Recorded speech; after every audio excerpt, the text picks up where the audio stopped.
prove my point. It's a good thing it's a closed session, isn't it? Oh God, imagine that being broadcasted. There seems to be a McLaren parked up in the middle of the Nordschleife. We're not sure why. Oh, we've just seen reports that Kelly Davis is trying to buy a BMW. No, I wasn't going to buy one. Don't call me fucking stupid. I was just looking at one to prove a point. Don't call me stupid. Oh, brilliant! I've got enough BMW with me fucking Mini, and that's going to be for sale next week. Yes, James. I'm going live now, but start talking in 5 minutes. Yeah. Oh fuck no! Who's that I'm on board with? Oh, that's Clouden. He was fucking sideways through just the chicane as I went on board. Get on. Who's doing donuts in the fucking pit lane? Not guilty. Somebody just did a fucking donut in the pit lane. I only saw the back end of the car. Hooper's doing donuts in the end of the pit lane. Is that not against the rules? If it's reported by another driver, if it's reported by another driver or caught on stream, yeah. Can you hear that? Yeah, honestly, he's fucking driving it like a BMW. Oh, he is doing like a Ford driver. Yeah. No, Dan, the rear axle hasn't dropped out of it yet through rust. Tag him on the thing, Matt, and tell him to fucking got the bit. Especially when people are practicing. Tell him it's not McDonald's and fucking... Hang on, 2 seconds, I'm just sorting my other mic out. Right, I've got it. What's the point in that? Wasted tyres.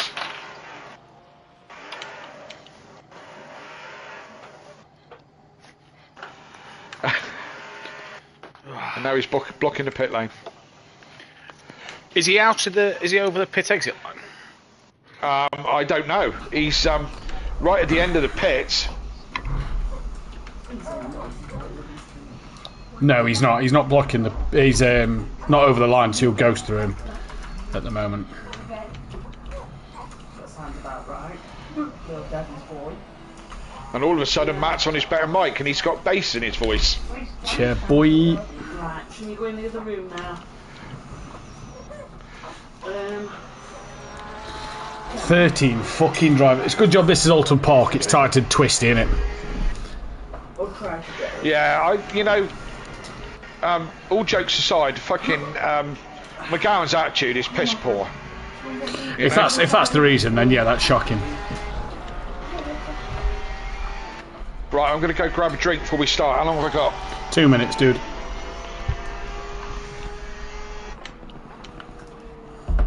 I'm going to run for a quick wee before we start. So Dan, Mike, best of luck if you're not here when I get back.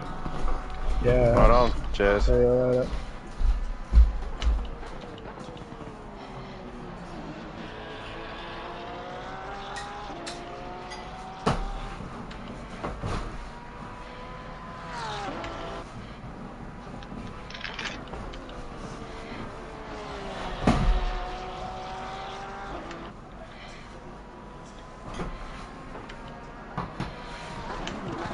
Fucking penis sitting doing donuts.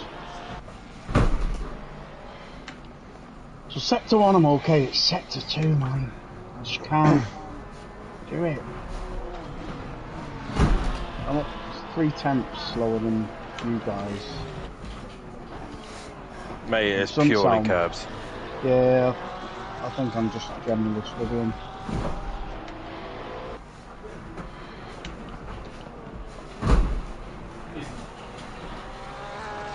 Yeah, exactly. Hi. Hurry up, jump.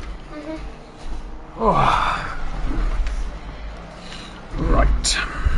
Is he still fucking about? No, he's just parked in. I don't know if that's his pit box, but a pit box. Yeah. Right, I'm back. Let's turn that fucking Beetle down. Somebody sounds like they are. It's Hooper, he's just revving the nuts off it. Is he fucking having some sort of mental breakdown or something?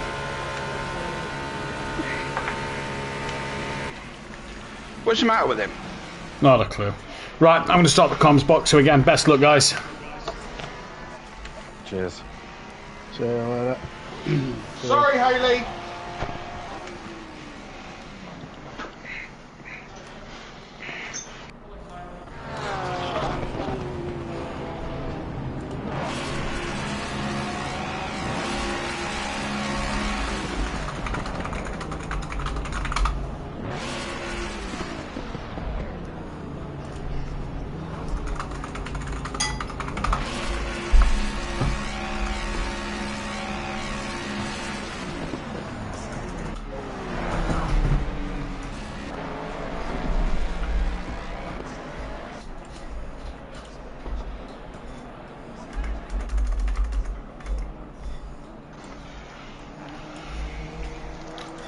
Well, this is it, because the other guy who was meant to be racing isn't coming. He tried to sign out, but it wasn't letting him, so... This is it. 13 cars. That's bullshit, man. How many was Pro-Am last night? 22. We had a smaller grid there last night, but 22. Fuck's sake. 20-odd GT4s.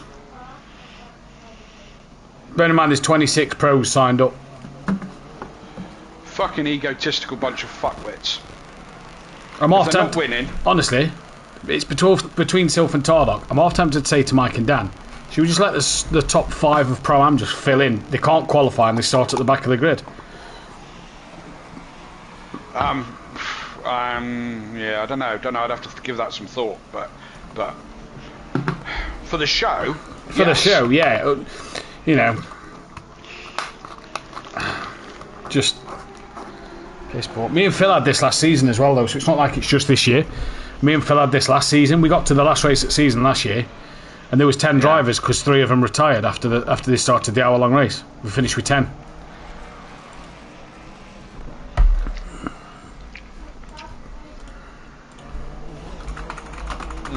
It's wrong, though, isn't it?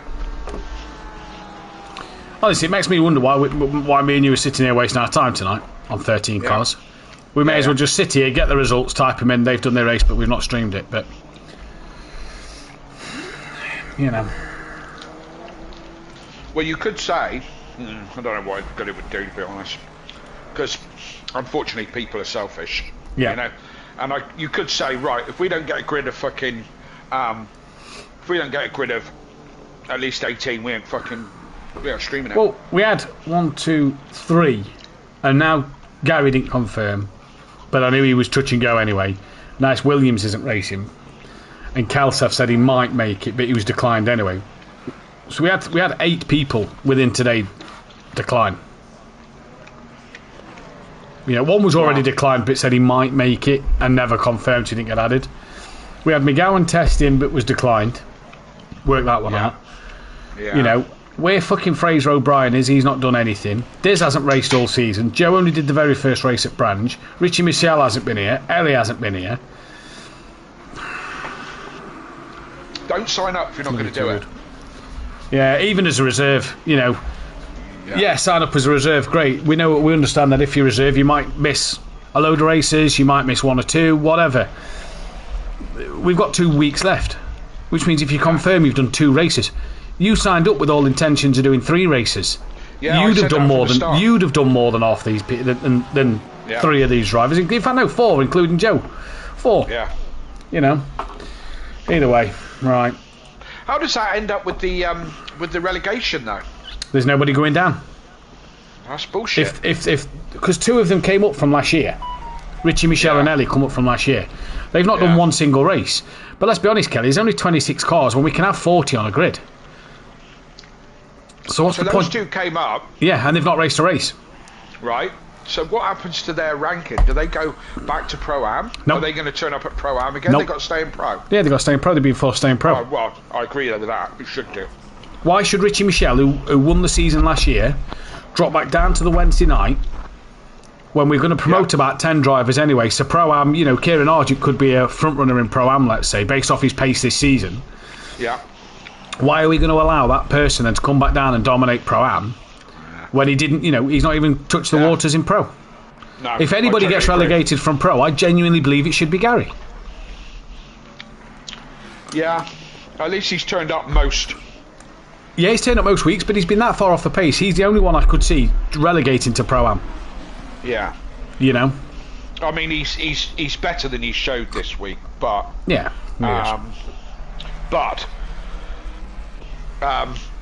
Yes, at least he's turned up and given it a go. Do you know what I mean? So, you know, and that's it, isn't it? You're in a shit car, you still have to drive it, you know, and end of the day, mate, and I have no sympathy for people in a shit car. Dan, Gary, Clouden, whoever you want to be, you fucking picked it at the end of the day. You have 6 weeks to test. That's what you went with, right? Yeah. You made your bed. Yeah. Dan's laying in it. Gary's laying it with Alexis. Jamal, to some extent, in the McLaren. He's not happy, but he's laid with it. Fine. Hoffer's picked the Bentley. Is the Bentley the best choice in Pro? I don't think so. Pro-Am, I think it could do a job. Pro, I don't think it. You know, it's a capable mid-pack car, but it's never going to be any more than that. Yeah. But for me, you have 6 weeks of testing. You know, and that's 6 weeks because the deadline's the Friday before the season starts. That's a full 6 weeks from Thursday to Thursday of testing. Yeah. For you to pick a car. You know. The problem is. The problem is the egos, and the higher up the ranking you get, the bigger the ego. You know? In Pro, and I noticed it last season, and I noticed it when I was doing some proper paid stuff, and I said to the bloke, why have we got a drop off at the end of the season? Why does it seem to be people dropping off? And he turned around and went, when they can't win it, they don't race. Yeah. Well, that's the simple answer for this, isn't it? And I never thought about it like that, because Pro-Am just turned up every week, so I never thought about it. But that seems to be the case with these pros. Pro-Am to seem to be a little bit more. If you're a regular Pro-Am driver, like you, I mean, you take my whole career on Simplay. I would like to say, more towards the sharp end of Pro-Am, right? Yeah. In a whole, yeah. I'm not so great the last couple of seasons, but I haven't really been on it. And that's where I am, and I know where I am. When I was in Pro, I was never expecting to win any races. Do you know what I mean? You come into that Imola race not expecting to win. One, you was at the back of the grid, and two, you know that there's at least 10 or 8 guys that are probably going up to Pro because they've got the seat time that you've not had, and they are running now mid-pack Pro pace. Yeah. And John Gooday is one of them drivers, and hats off to him for doing that. And that's where they are. And that, for me, is good for them. But like Kieran Argent hasn't once said he should be winning races because he used to win races in Pro-Am. He knows he's now going to, you know, he knows I can get a top 10. That's roughly where I am. A top 5 is excellent. A top 10 is where I think my pace is. Fair play to the guy. If that's where he thinks, great. Well, that was exactly my point. That the Pro-Am more know where they are in the scheme of things. Pro, you know, where the pros, they all think they're champions. Well, look at Schundelmeyer this year. Wanted all the screen time. And Daz is another one. Yeah, Daz as well. But you look at Schundelmeyer, moaned in the Discord about, the Porsche shit in a straight line. The bop's wrong. The bop's not wrong. The bop doesn't slow you down in a straight line. The bop will affect you more in the corners because it's weight in the car. Yep. The Porsche is already slow in a straight line. We know it's slow in a straight line. The Porsche always has been slow in a fucking straight line. Even on Project Cars, Kieran's Mercedes was quicker than your Porsche at Daytona. Oh, fuck me. It's how you drive the fucking corners that matters. But Dan and Will Friedman rock up every week and make it look good. Tibbs, maybe you're not a front runner anymore. And the biggest thing with Pro this season, with Will Friedman coming back, and with half of these MSA guys turning up is, right? Yeah. Is Dan now the quickest driver at Simplay this season? No. Because there's about 3 drivers, and that's Friedman, Tordock and Sylph, because I think Dan's quicker than Hoopert, in front of Dan this season. Maybe O'Reilly, but O'Reilly was already but O'Reilly was already here. I'm talking that's new. So that's 3 places now that Dan's lost. So for Tibbs, when Carlos and Hoopert and Friedman and Sylph and Tordock are all quicker than him, that's 5 to 6 places he's already lost before a wheel's been turned. But he can't accept that. Either way, we've got a minute of free practice. We best go live. 5, 4, quick jam. Caribbean. Well done. Right, love you too. 5, 4. Good evening, ladies and gentlemen. Apologies for the later start here tonight. Me and Kelly got carried away with a little conversation off air that we were going to keep off air. It's not broadcastable, I don't think. So apologies for the late start to the show today. We'll find somebody on the circuit. It is Dan Davis at the moment. Before we get into introductions, well, we can do all them on the formation. We'll just run through the championship standings very quickly. It's turning into a 2-horse race. 52 points the gap between Self and Tardock. 126 points back is O'Reilly. It's then Hooper, Davis, Rook, Overtaker, Will Friedman, Matt Wright, Jamal Clouden, Mike Matthews, Patrick Ledger, Michael Harris, Skunky, Viper Hoffer, Carlos, Leach, McGowan, Calseth, O'Brien, Williams, Bates, Richie Collin, Pocket, who we haven't seen them all season. 4-horse, or I say 4-horse, 4 teams can win that Constructors' Championship. Only one team is really going to do that. It could be done tonight. I don't think it's going to be with such a short grid, but MSA are 318 points clear of Team Audio Sport. They're 100 points clear of Simplay Racing, so possibly maybe a little battle starting to develop there. There is still 639 points left up for grabs. Greasy Bandits then are a little further back from Simplay Racing. They're the 4 teams that can win it, and it's Old School Racers, Quantum Motorsport, Team FBR, Team SPR, Effect Motorsport, Red Rum Racing. That is your championship standings. And welcome to Alton Park. We're here home. We're back home at Simplay. We're back in Britain. Not at the home of Simplay though. That will come in a fortnight's time to round out the championship once again. And if you missed the calendar news yesterday, we revealed the calendar, obviously, and we said that the Patreons would get to pick the morning, night and day races. I made a little mistake. Donington Park will end the season of 13 tracks once again as the home of Simplay Racing. So I will go through a little later on that calendar once again for you. But Kelly, good evening to yourself. Hope you're well. Yeah, good evening. If anybody's worried about what me and Matt were discussing off air, don't worry about it. It was only what dresses we were going to wear for the drag event at Alton Park British Touring Car Championships, but we're not going to clash, so don't worry. Because that was a real concern. It was a real concern, yeah, absolutely. Imagine we turned up in the same dress. Oh my God. Just no, terrible. We are at Alton Park, and mate, we're at the sharp end of the season now, aren't we? It's all getting serious now. Only a couple of weeks left to go, and some great tracks. But we're here at Alton Park, or the footpath, as I like to call it. It's narrow, it's tight, and who's going to be quick, Matt?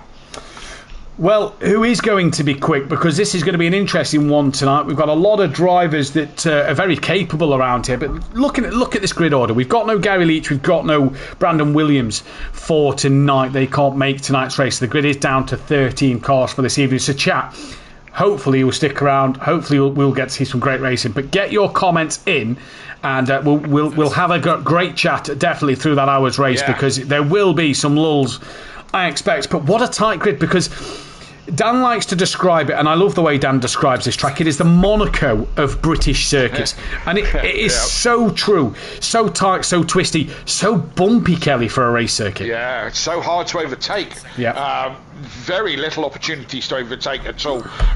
This reverse grid race is going to be fascinating, so don't go anywhere. Race 2, well, it's going to be about qualifying, really. You can put it furthest up the grid. Although, like Monaco, it's very easy to make a mistake round here. Very easy to get on the grass. You could see some people in the wall, and certainly down by the hairpin. That's quite a popular one. You run wide onto the grass and end up in the wall before the hairpin. So thrills and spills, but it's about track position. It's all about track position. We've also got that worry of track limits. The exit of turn 1 is an absolute horrendous one. The grid order is on camera for you now. I'm not going to read it out just at the moment, but track limits at the exit of turn 1, very, very harsh. Also, as you come through Druids, the double right-hander, on the exit of there, it can be very harsh as well. So track limits could be a key thing to keep our eyes on tonight. It's going to provide great drama. It did in Pro-Am last night, and it did in the GT4s on Tuesday. But this is going to be, I think, an interesting one. Race winner in this first race. Pit stops could be the key here. Yes, they could be, and as I said, it's keeping it on the track, and just that. Just bring up a point about that turn 1 you were saying, Matt. Yes, the track limit is very strict on the game, but the touring cars, for real, abuse that limit quite a lot. So the real world limit of that corner is a lot further out than the game will let you. You know, so the other tricky bit. as the field are coming round to go through this chicane just after the hairpin. This is an eye of a needle chicane, this one. If you don't get it right, you bump the curb, you're off on the grass, or you're bumping over the curb, spin the back end of the car around. It's a difficult one to get right, isn't it, Matt? 100%, and it's a really tricky part of the circuit to get right. It's the Britain chicane. It's going to catch a lot of people out. Easy to go on that grass on the exit of it, which then affects that run down over the hilltop straight in towards the Hislop chicane.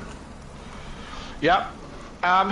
I mean, there could be thrills and spills as we see some tyres already flying off just before Knickerbrook. Someone's already clouted the tyres on the formation lap. Yeah. That won't do their aero any good, will it? Well, they're not like the Project Cars tyres. These fly away like polystyrene, not cemented into the ground so that when you hit it, you remain in the tyres. Yeah.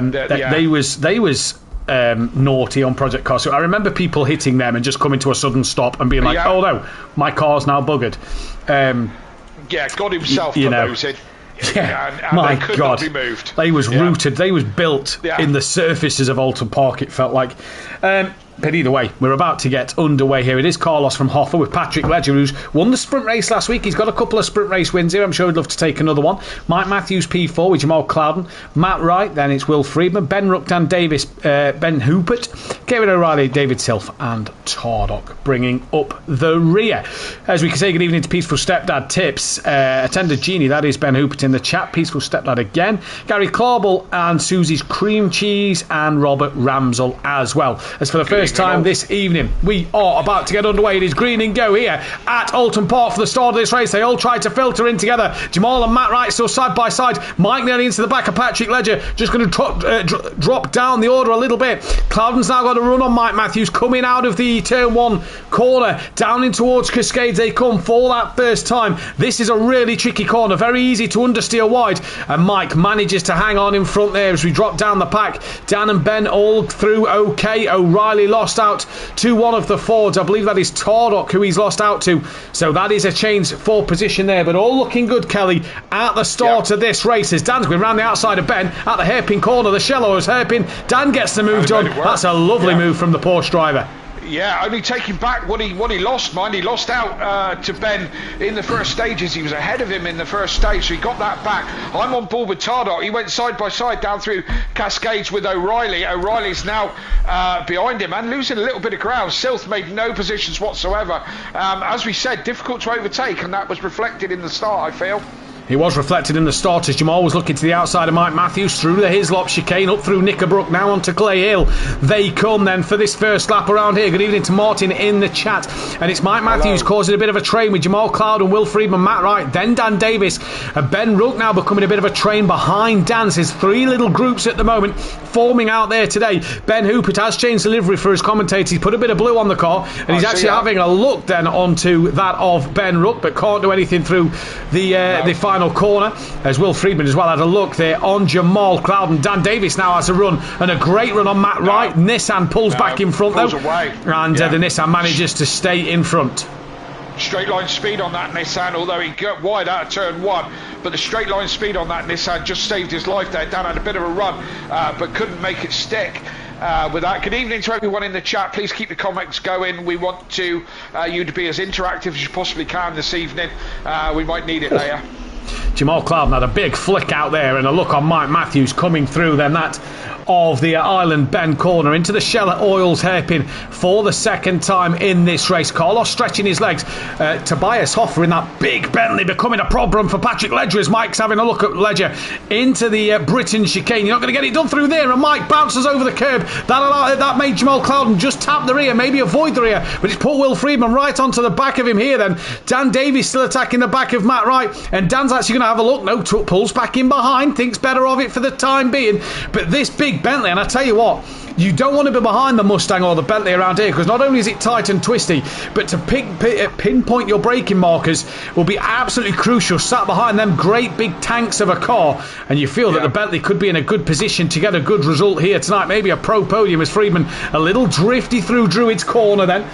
And down towards Lodge they come as Ben Rock. Huge moment there for the Audio Sport driver. That's put Hupert side by side with him into Old Hall. Round the outside. There's going to be a brave move for Hupert to go round the outside there. It's not the easiest one to do because it puts you on the back foot on the run down towards Lodge of turn 1. Ben is still on the inside. That of Ben Rook, should I say. Hupert's going to go the long way round the outside. This one is more doable. Contact is made. Hupert is around. And Ben Rook has to wait stationary. Or doesn't have to, but remains stationary. He was one that tapped the back of Hupert there.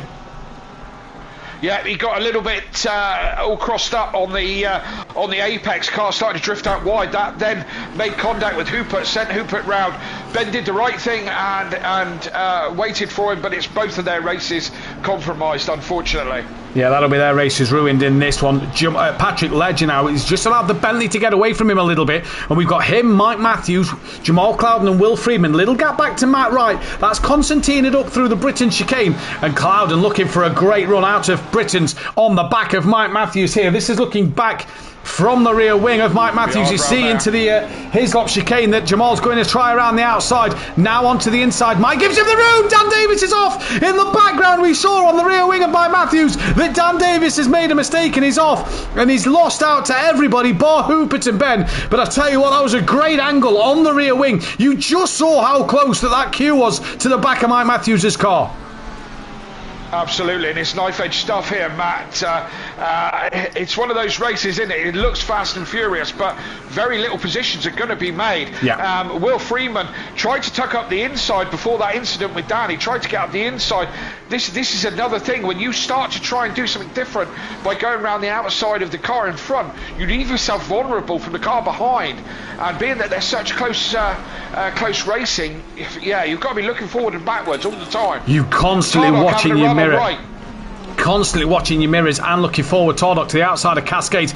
That's a brave man to make the move around the outside of Cascades corner. Close. You're not really going to get that one done. That is the least favoured overtaking point, I reckon, on this circuit. That's allowed O'Reilly onto the back of Tardock here then.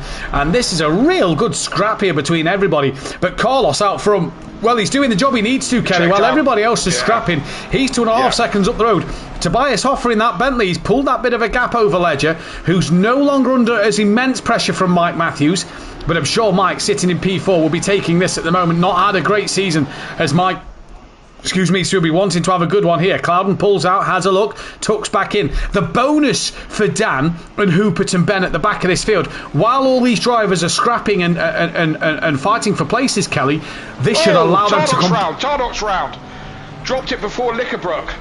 There we go then. Just so he's lost power. Yeah, and he's only lost out the 2 places with the looks at to O'Reilly himself. But what I was saying, Kelly, is with all these drivers fighting hard, this should allow Dan and Hupert and Rook to gain back onto the back of this train.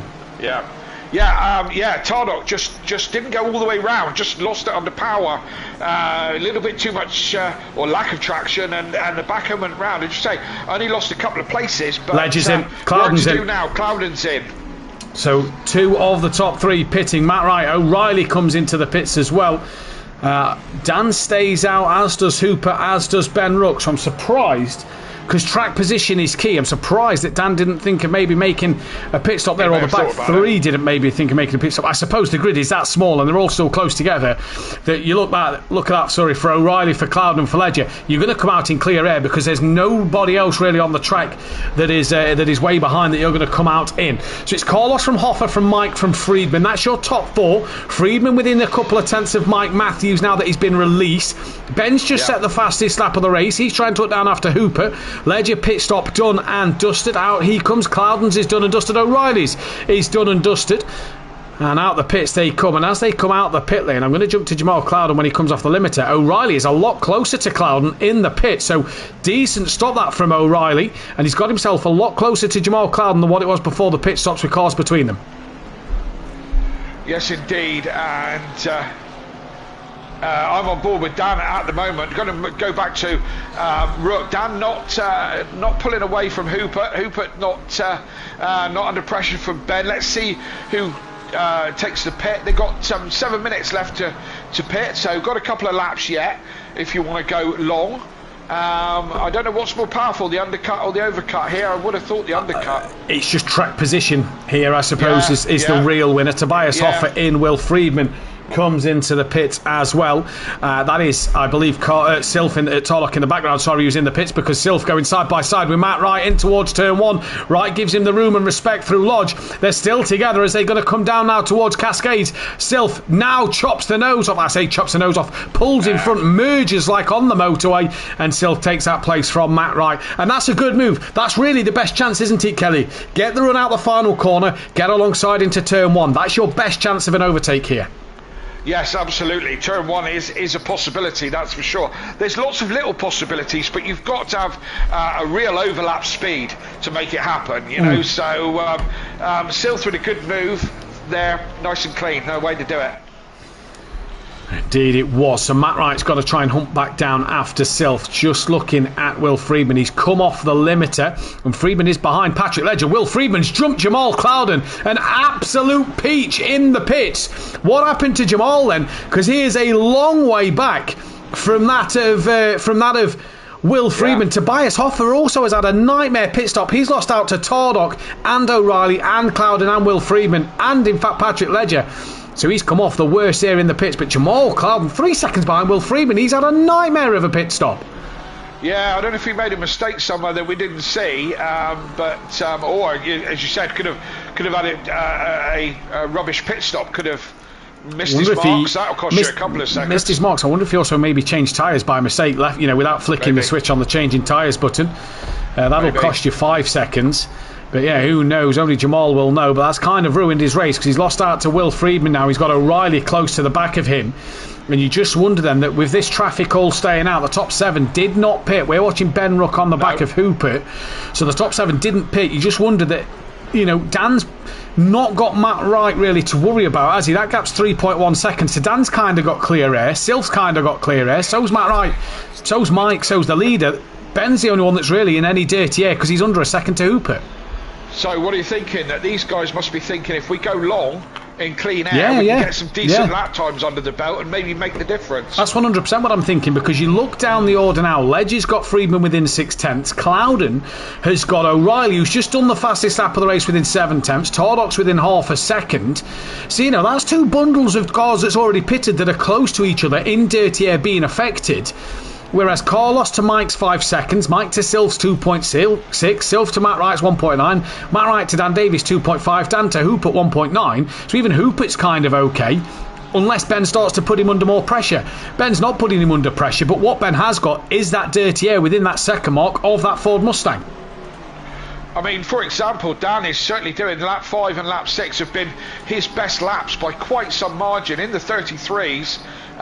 So they've been his best laps. So he's getting his head down for sure. I'll have a look at someone else. Sylph, again, Sylph is in the mid 33s. Last 3 laps now have been in the 33s. So he's getting his head down and getting those lap times down. They all are, Kelly. Just looking at them here on the timing screens next to me. Carlos again, lap 7, 33.3. I'm going to wait for the timing screen to update with everybody else's lap 7, but they're all lapping in the 33s. Matt Wright was a 34 last time around. He's the only one who's not lapping in that 33s. Yeah. But Dan's still 2.6 from him. I think if Dan was to be any closer to Matt Wright, Dan would have probably aborted and gone into the pit lane because he doesn't want to be too close to a car that's going to cause dirty air and upset that Porsche. Dropping down to Ledger and Friedman, that's within 1/10 of a second. Ledger defending the inside line as they come towards turn 1. Friedman then here in towards the first corner, not going to make the move. He's not close enough at the moment, and that's going to keep him behind. He does get good traction, but again, the outside of Cascades, it's not an overtaking opportunity, and that's partly why, because you end up touching that really, because that curb is raised. It's quite raised around here, are some of the curbs, and that unsettled the Porsche. And look in the background, there's Clouden, there's O'Reilly, there's Tardock, all lapping well, but are all in that dirty air. Absolutely. And if you think that this is looking that it looks fantastic and lovely here at Alton Park, then come and join us on the British Touring Car Weekend, 22nd, 23rd of June. We'll be there, and you want to come and say hello and ask for an autograph I don't know whose autograph we're going to give you. We can get some for you. Will Friedman's got to run on Patrick Ledger. He didn't have the best of runs out of the Britain chicane. On the brakes later is the Porsche driver of Friedman into Hislop's, and that is the move done. Will Friedman up the inside. That's a place now as Matt Wright and Mike Matthews pit. So Dan doing the opposite to Matt Wright there. Possibly a clever tactic because he now is running third on the road and has got a huge gap back to Sylph, which is just going to allow him to still have that clean air. They could go one more lap after that one, but then would have to pit. Would the top 5 now as Mike Matthews and Matt Wright in. So Will Friedman, lead pit runner. Let's see where Mike Matthews comes out, because he was in a race with Friedman and Clouden. He's just gone green now. And when's he going to come out of that pit limiter? Then he's off it now, and Mike Matthews will comfortably, or should comfortably, stay in front. There he is. Well, there's Freeman. Front, easily. Yeah, nice and comfortably. Got to run, says Monkey Boy. We're trademarking that one from Kieran Argent. That's up there with my getting quicker, my mate. Is that one from Kieran? Right up there, yeah, okay. Basically, I've got to say, go on. I was going to say, respect to Will Friedman for that move on Patrick Ledger. He didn't have a dive bomb. He was on the back of him for quite some time. He didn't have a silly, ridiculous dive bomb into a gap that was going to close down. He waited for Patrick to make a mistake and then took advantage of it. Proper racing from Will there. Well done. Yeah, indeed it was. He's now on the back of Mike Matthews, so Jamal will be frustrated with whatever happened in his pit stop because he's now lost out. Leader into the pits. They won't be able to go another lap. Sorry, this will be the lap they all have to come into. The top 5 are going to have to pit here. Mike Matthews could be sitting on a net podium at the moment. He was ahead of Sylph, let's not forget, and he jumped both Ledger and Hoffer in the pit stops. He stayed ahead of Freeman and Clouden. But look at this, it's Mike, Freeman, Ledger, Clouden, O'Reilly, Tordock. Big gap then back to Hoffer, who stayed ahead of Matt Wright. So Matt Wright's pit stop wasn't the best one, but we're just going to stick with Mike at the moment. We're waiting for them numbers to go green, and off the limiter is Freeman all over the grass there and kicking up a lot of dirt. That made the Porsche look a little unsettled. Yes, indeed. This is turning into quite a train here behind Mike Matthews. But as we said, it's about track position and who's going to come out. Carlos is gone. Carlos is gone. He should be. He was leading quite comfortably. Didn't mess anything up. The others seeing the whole. I'm on board with Ben in the pits and Dan just exiting the pits. And imagine all those cars have just gone through. Oh, it's soul destroying. It is soul destroying. Willie's jump. He hasn't jumped the Bentley or Matt Wright. So he's about the same to where he was to Matt Wright. There's Ben Rook, who is going to lose out, I think, to Hooper. No, he's jumped Hooper, sorry.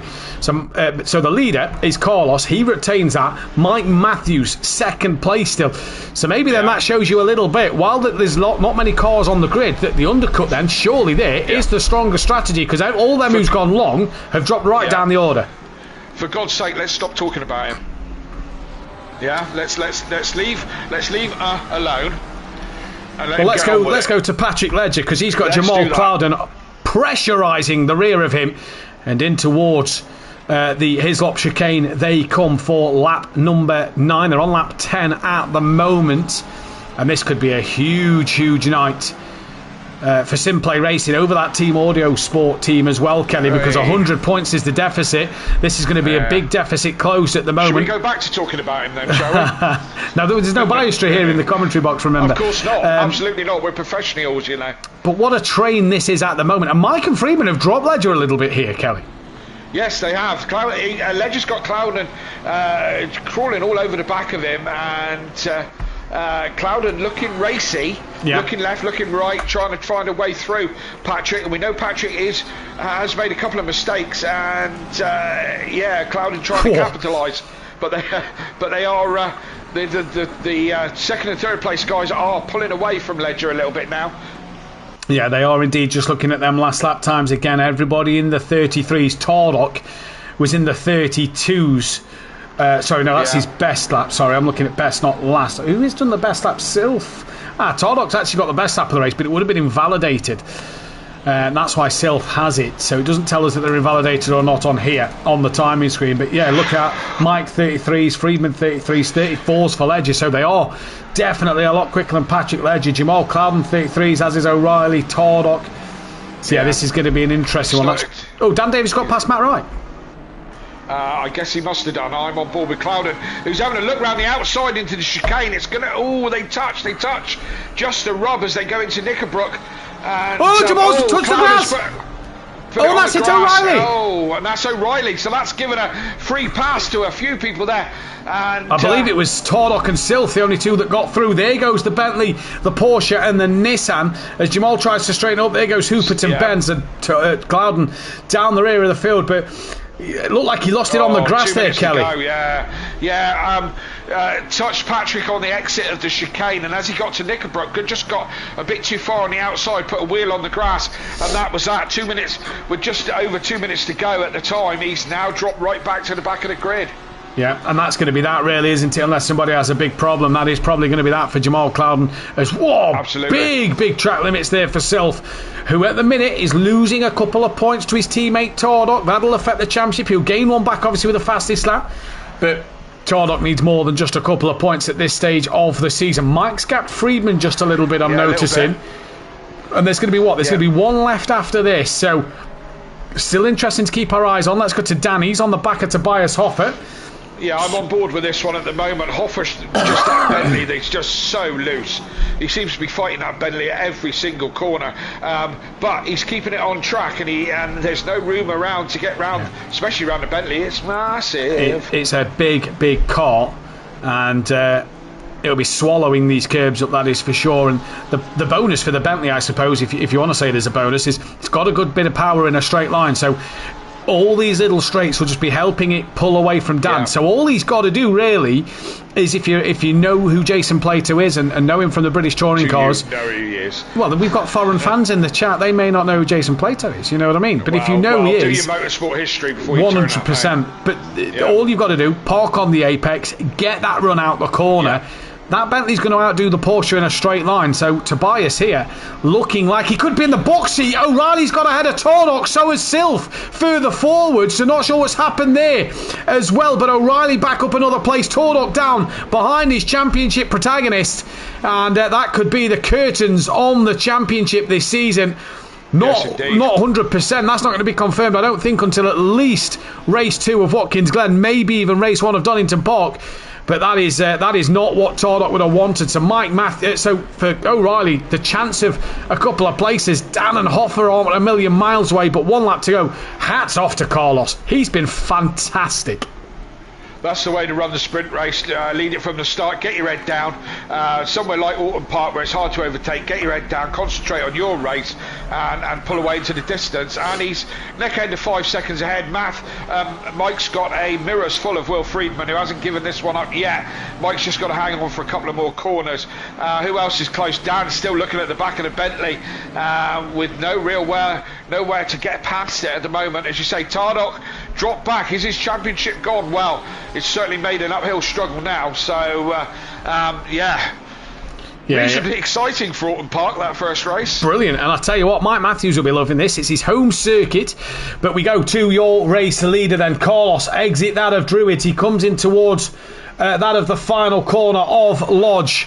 And he rounds it now. Up through D-Elite he comes, and Carlos, for the first time this season, is going to become a race winner. He wins here at Alton Park. Mike Matthews is going to take a second place. That'll be a fantastic second place for him. He'll be absolutely delighted with that. Will Friedman third, Patrick Ledger fourth. Silf, is he out of fuel at the end? I think he may have been out to fuel at the end there, but O'Reilly 5th, Tordock 6th, Silf 7th. Hoffer finished ahead of Dan Davis, with Matt Wright, Ben Hupert, Ben Ruck and Jamal Clouden bringing up the last of the 13 drivers. But what an epic start and finish to this first race here at Alton Park. We're going to take a quick 10-minute break and we'll be back with the qualifying and round 20 of the season. Don't go anywhere.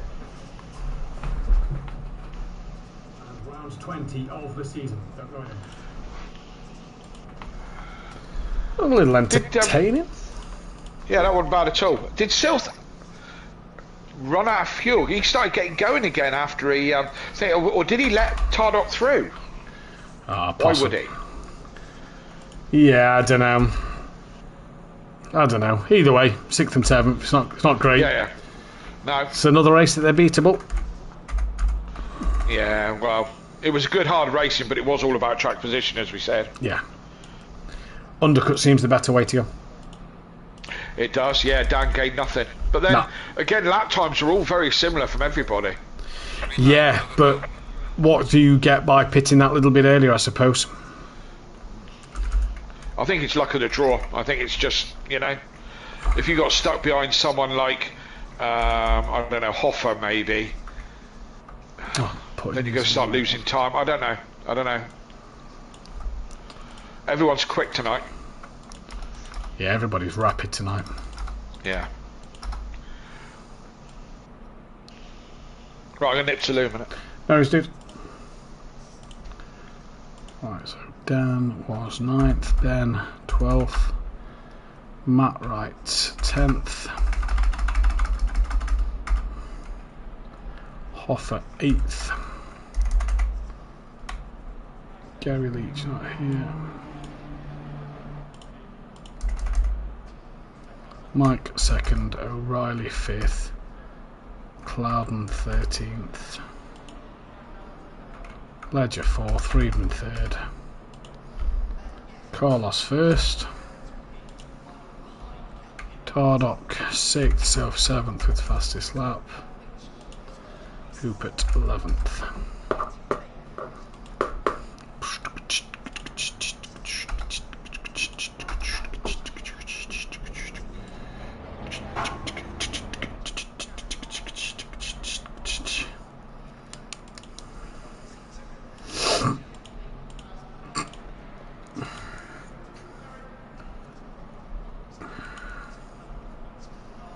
Fucking Mike with a podium. Oi oi, Savaloy.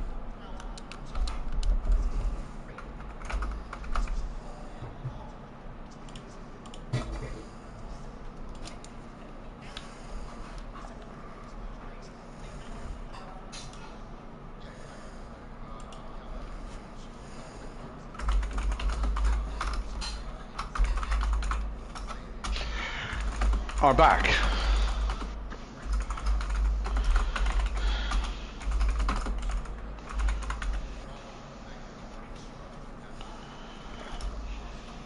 No worries, dude.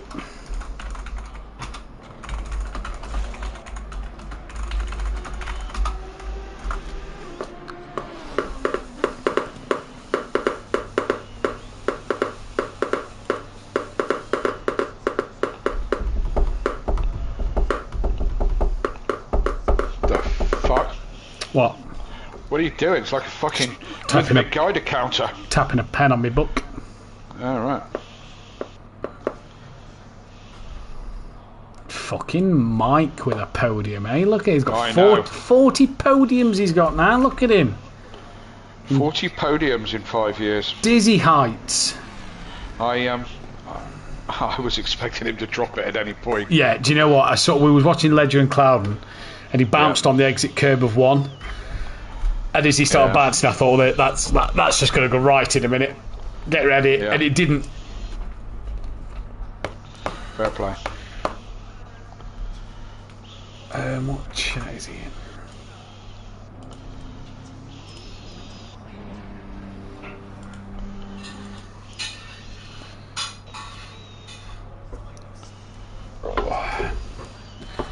Yeah, that with Tardock finishing front, gap came down 3 points, should I say? So, Right.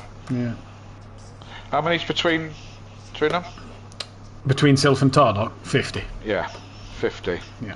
So, Tardock's going to need some miracles now, isn't he? Well, there's 283 up for grabs, but with 13 cars on grid, Yeah. he needs to win with fucking Sylph coming 13th. Yeah.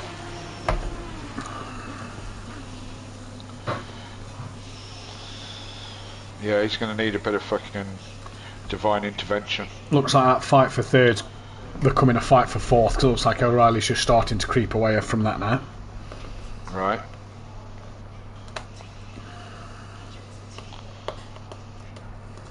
Where's Overtaker this week as well? What's he not fucking... He said he missed turned two. up? He said he misses 2 races, and he missed last week and this week. So I'm expecting him back for the Okay. last 2. So, but he'd said them at the start of the season. So you know, Fair enough. Yeah. fair play. Yeah. Simplay or what was it? There was exactly 100 behind. They're now 56 behind. So 44 points. And who's the other sim play? Oh, O'Reilly, yeah. Yeah. And that is a 2-horse fight for second because they're what are they? The 84 clear of Greasy Bandits, and obviously Jamal overtakes 90 for race 2. Because Audio Sport 339 behind MSX, they're not going to catch them. So it's between Audio Sport and Sim Play for second there. Wow. Same meat, different gravy, innit? Yeah, pretty much. Yeah. Yeah. Yeah. Right, I'm going to run to the toilet myself. Back in a second. Okay.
There we go.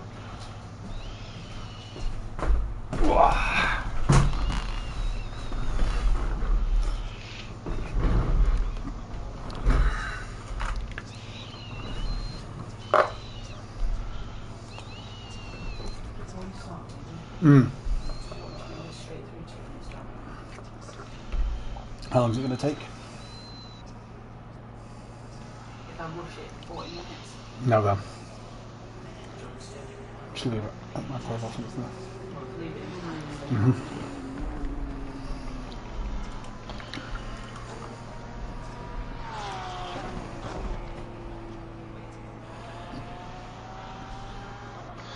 Oh.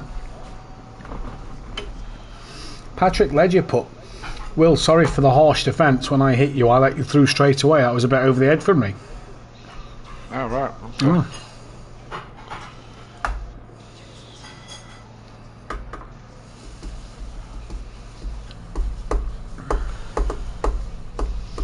I hear you're joining the Team Audio Sport for the Nordschleife. Yeah, racing with Dan, so that we can obviously share comms duties and rest and drive as well. Yeah.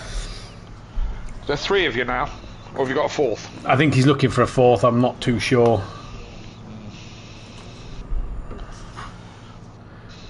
A 4th would make it much easier. Yeah, I mean, I thought, I didn't talk to Dan about it. I thought about coming doing a couple of stints to ease the pressure, but I don't think I would do the team any justice.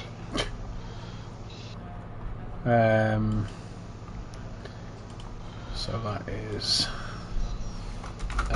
Carlos, who is on a quali ban.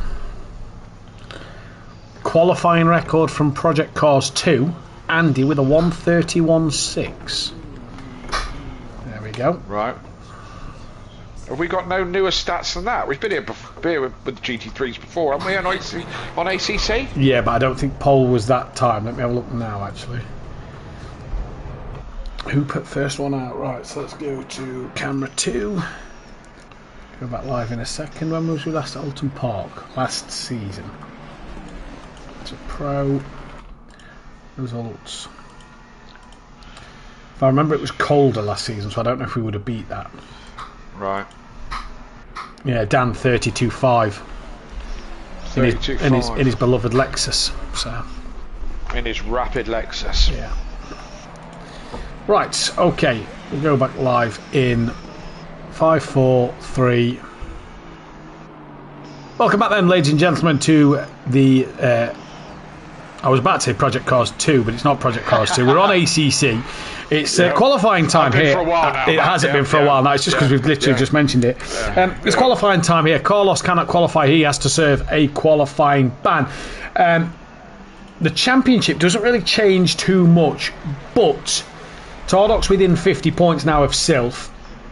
O'Reilly looks like he's cementing that third place. Seems a battle on for fourth between Hooper, Dan Davis and Ben Rook. Will Friedman jumps ahead of Overtaker. That could be a battle for seventh. Matt Wright just ahead of Clouden with Mike Matthews trying to close down on them. Patrick Ledger, then Michael Harris, Skunky. Carlos moves up to 15th with that race win. Tobias Hoffer 16th. Then it is Viper, Gary Leach, McGowan, Calseth, O'Brien, Williams, Bates, Richie, Collin, Pocket. And then that team's championship all but done for MSA. Took 533 points up for grabs, but they're 339 ahead, so all but done. Team Audio Sport, though, now a 56 clear of Simplay Racing, so could be a little fight for that second place. Greasy Bandit still mathematically in it for the time being in fourth. They've dropped a bit further back, Simplay Racing, obviously one driver, and he finished behind them both in this first one. Then it's the Old School Racers.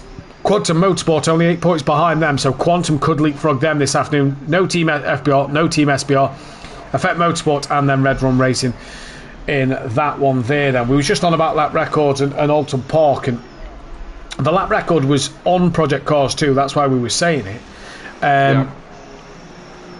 which was interesting. And Kelly said, "Do we not have any more updated versions than that from ACC?" Last season wasn't quicker, and I'm just looking at the season. I don't believe this season was inputted properly because of the SimGrid stuff. No, that season was also slower. So no, we don't have any updated stats. So the pole time, the pole lap record for qualifying here is a 1:31.653 by Andy in the BMW M6 at the time of Project Cars 2. Will we see anybody near that tonight? I think it's not comparing eggs with eggs, to be honest. Project Cars was a very different game. It'd be interesting to see. I mean, we are 17 degrees air temperature, 23 degrees track. There's no wind. It's beautiful sunshine, and the track is optimum. Surely, if we're going to beat it tonight's the night, isn't it? It's got to be as good as it can be, this track. You'd imagine so. Here comes O'Reilly to the line. A couple of lap times coming up on the board. We got Patrick Ledger next towards the line. He goes and puts it P6 at the moment. 32.9 from Tardock so far. Yeah. There goes Ben up into P4. What about Dan Davis? He's coming to the line. Goes up to P4 now himself. Mike Matthews next. What can he do? Goes up to P6. Tobias Hoffer in the Bentley, only P10. The 135 of the Nissan of Matt Wright. Before then, the 208 Ledger's already invalidated a lap time. Matt Wright goes into P11. Here comes Will Friedman. Let's see what he can do. Most successful active driver around here is Unorthodox and Fury. Fury 2 poles, 3 wins. Dan 3 poles, 2 wins as Will Friedman goes up into P3. There then. Yeah, I think that lap time's going to be optimistic to beat that now. You know, these guys are pretty much on it straight away, aren't they? They're not going to find, what do we need, a second and a bit? Yeah, pretty much. To beat the lap record from Project Cars, and I think that might be a little bit out of the realms of possibility tonight. But we will keep an eye on it and see how we get on. But Tardoc's setting the pace. Clouden with a stunning lap there just to go 2/10 behind. Remember what we said, track position is key here. You need a good track position to be able to control this race. Clouden goes provisional pole. Tardock improves but doesn't gets within just a 10th. But it's Clouden who's gone provisional pole position at the moment. That is absolutely key. He took the pole on Tuesday night in the GT4s. He's currently provisional pole at the moment. Here comes Ben Rook, knocks his teammate down as Ben goes up into P3. What can Dan Davies do this time around? Comes to the line, he stays P7. Mike Matthews now, can he get within a second, or just under a second should I say, of Jamal's time? He does, he improves, he stays where he is though. The Bentley improves and goes ahead of Patrick Ledger. What about the Nissan of Matt Wright, as Will Friedman is on an invalid lap, and the Nissan improves, goes up to P10. So we wait again, but Jamal Clouden took that provisional pole Tuesday night in a 5-minute qualifying shootout in the GT4s. And he's doing the business today. Yeah, obviously comfortable around here. A little disappointed he's not in a BMW, but there you go. There his go-to car, I've heard. We were having, we're a little bit. He's a big BMW fan, and we were having a bit of a wind-up with him before we came on air this evening. But he likes that McLaren, and he's making it work around here. That's for sure. Yeah, he's definitely making it work around here at the moment. Then, as they come down towards the final corner, does Hupert once again. Half a second off that pole time at the moment of a 32.8 from Jamal Clouden. Up and over through Dealeep he comes. What is he going to set this time around? Moves up to third place within 2.5 tenths. What about Sylph? He's coming towards the line. He moves up to 6th. Clouden finds more time. So it's a 32.5. Tardock goes provisional pole now. Oh, it's certainly ebbing and flowing now. Clouden would have thought, pole there, and then Tardock goes straight at it, goes a little bit quicker.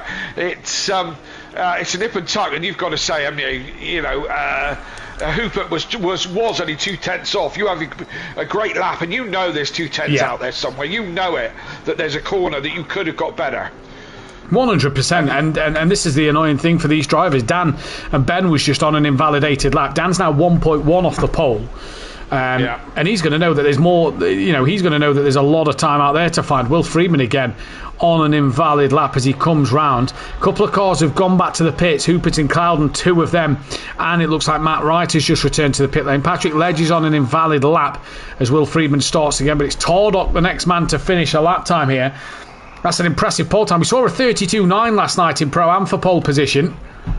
Well, at the minute, that would have put you P3 on the grid. Right, let's get into this calendar. Impressive. It was impressive by Hibbs. Sorry, Hibbs, was it? Yeah, wow. Very impressive. He's normally in the chat. Where are you tonight? I'm not seeing him at the moment, Hibbs, so if you are in the chat, let's hear from you. Right, let's get into this calendar.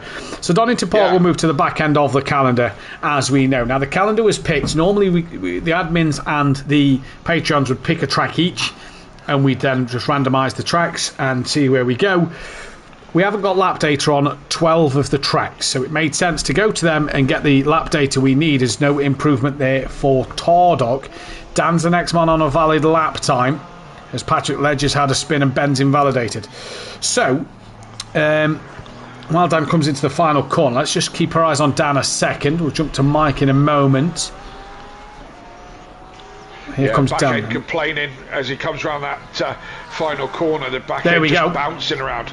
Finds third. Yeah, finds half a second. So he's going to return to the pit lane himself. What about Mike? He moves up to 7th. Car 21 of Tobias Hoffer in the Bentley. No improvement there for him. We'll keep our eyes on Will Friedman. So Zolder will be the starting race of the season. Right. We then head to Monza. Okay. We've got no lap data for Monza. No, because the SimBot, the lap data bot that come in as Will Friedman comes towards the line now and stays P6. The SimBot for the lap data didn't come in until COTA, but it came in at late COTA, so we didn't get proper data for COTA. Okay. So all these tracks, bar Donington, because we'll get Donington's data from last season, we'll get more Donington data from 2 weeks' time. So Zolder, Monza, week 3 is that of Zandvoort. We then head back to COTA for the lap data for week 4. Week 5 will be Barcelona. Week 6, Hungary. Week 7, Misano.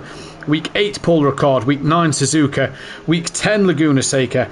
Week 11, Snetterton. Week 12, Valencia. And we will end once again at Donington Park. There is Damien Hibbs. Finally got here. Just caught up on race 1. Unlucky Clouden. Let's go race 2, he says. There we go. Yeah. Good evening. Welcome along. Better late than never, that's the way. While we're thinking about people in the chat and getting back to your calendar, just want to say hi to Adam from the Kawasaki Centre next door. He said he's going to be watching. I need to tell him all about the 24, but we'll get to that in a minute. And he heard the story about Knickerbrook as well at lunchtime today. Good. Yeah. And we'll get back to that in a minute. So, back to the calendar. Yeah. Already there's a couple there for me that I'm thinking, I might race those, because there's a few there I like. So, going to be juicy. We're not sure if GT4s will be making a comeback. That'll be discussed. Obviously, we tend to like to mix things up here. We've got that option of Ferrari Challenge, Super Trofeo, BMW M2s, Porsche Cup, maybe a bit of a multi-class thing. GT2s there, but also GT4s as well. So, that'll be discussed in the admin meeting to come later on at the end of the season. But some of the votes have come in. Now, I'm not going to say who's voted for what at the moment, but the drivers have voted for 4 things each in terms of what they want. So there will be 1 morning race, 1 evening race, and 2 night races. Really? And the drivers wanted that? No, that's what we've had this season. Oh, right, okay. But the drivers, so the drivers are picking 4 tracks, 2 nights, 1 morning. And what we're going to do is we're going to keep an eye, a track of who's picked what.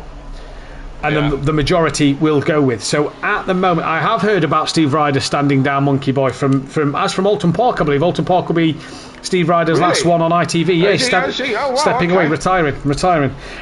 Well, there's an opportunity. Where's my CV? I know it's here somewhere. It's funny that, because I thought the same thing. I'd front that. No problem with that. Morning races. Donington has got 2 votes. Laguna Seca 1.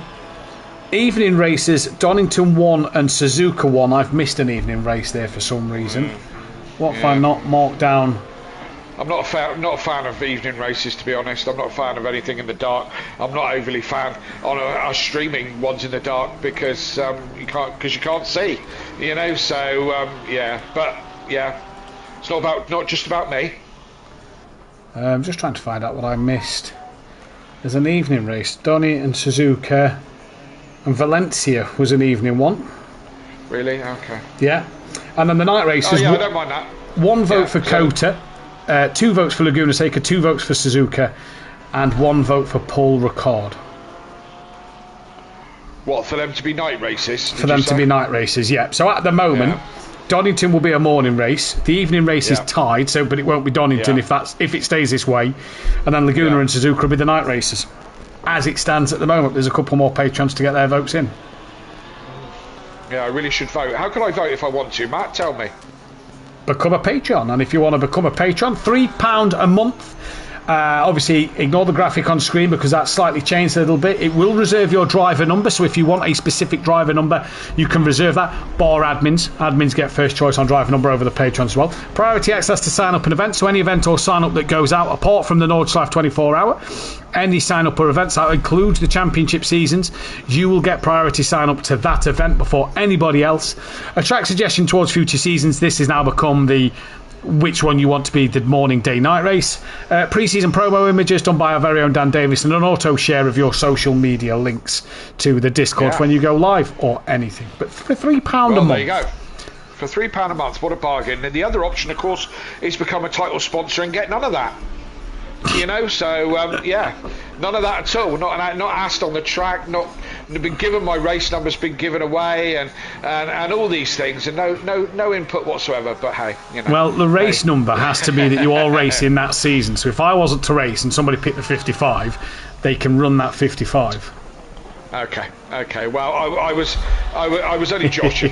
I know. I've actually done all right on the number 2 so far. Yeah, it's not too bad. You're back next week as well, of course. I am, for Watkins. As Gary would say, I've been sweating it a little bit and doing some practice. So hoping for a good race. I'm probably going to jinx it by even saying anything, but I want to join the greats next week, Matt, like James Hunt and Shauna Lacey, who both won on their birthdays.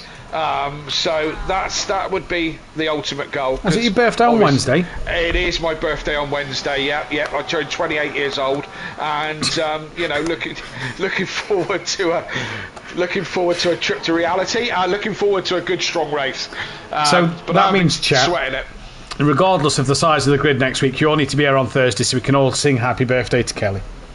You'd be a day late, but that's okay. But But tune in on Wednesday night. Tune in on Wednesday night and Tuesday night. Tune in across the board.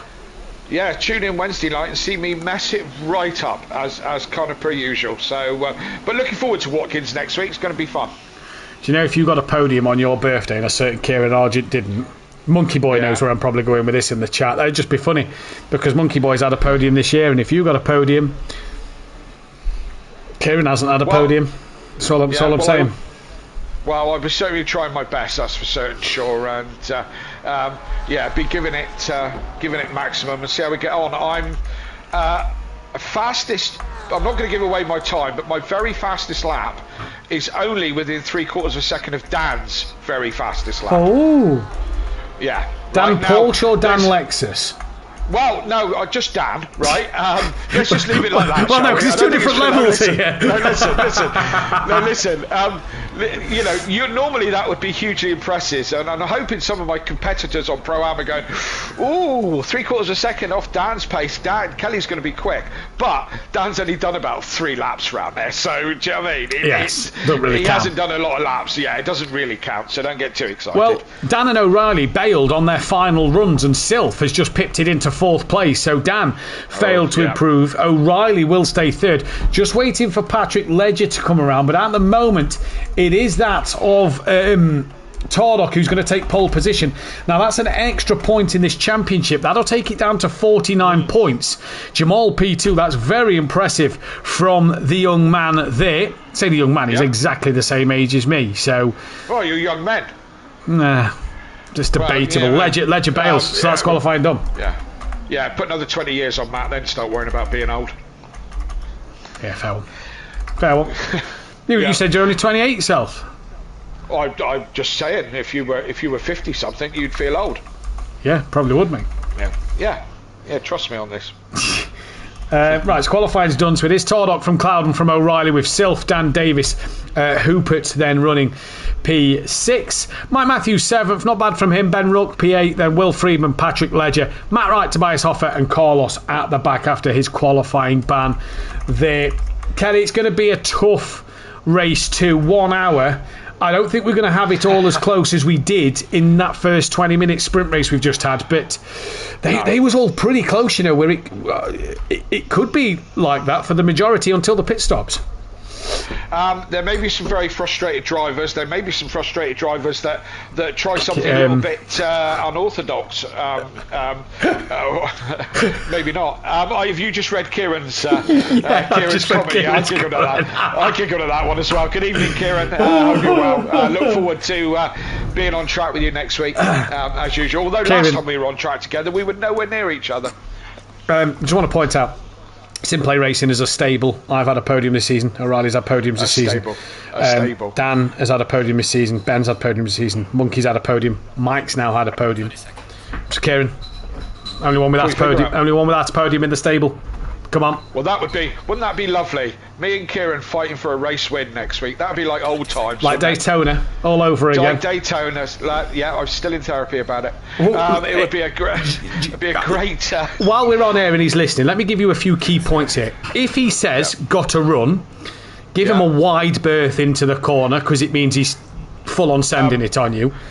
Matt, the chase at Bathurst. But he warned Monkey Boy the other week that he got to run and lunged down the inside and sent it. So make sure if he says got to run, make sure you're aware of he's got to run.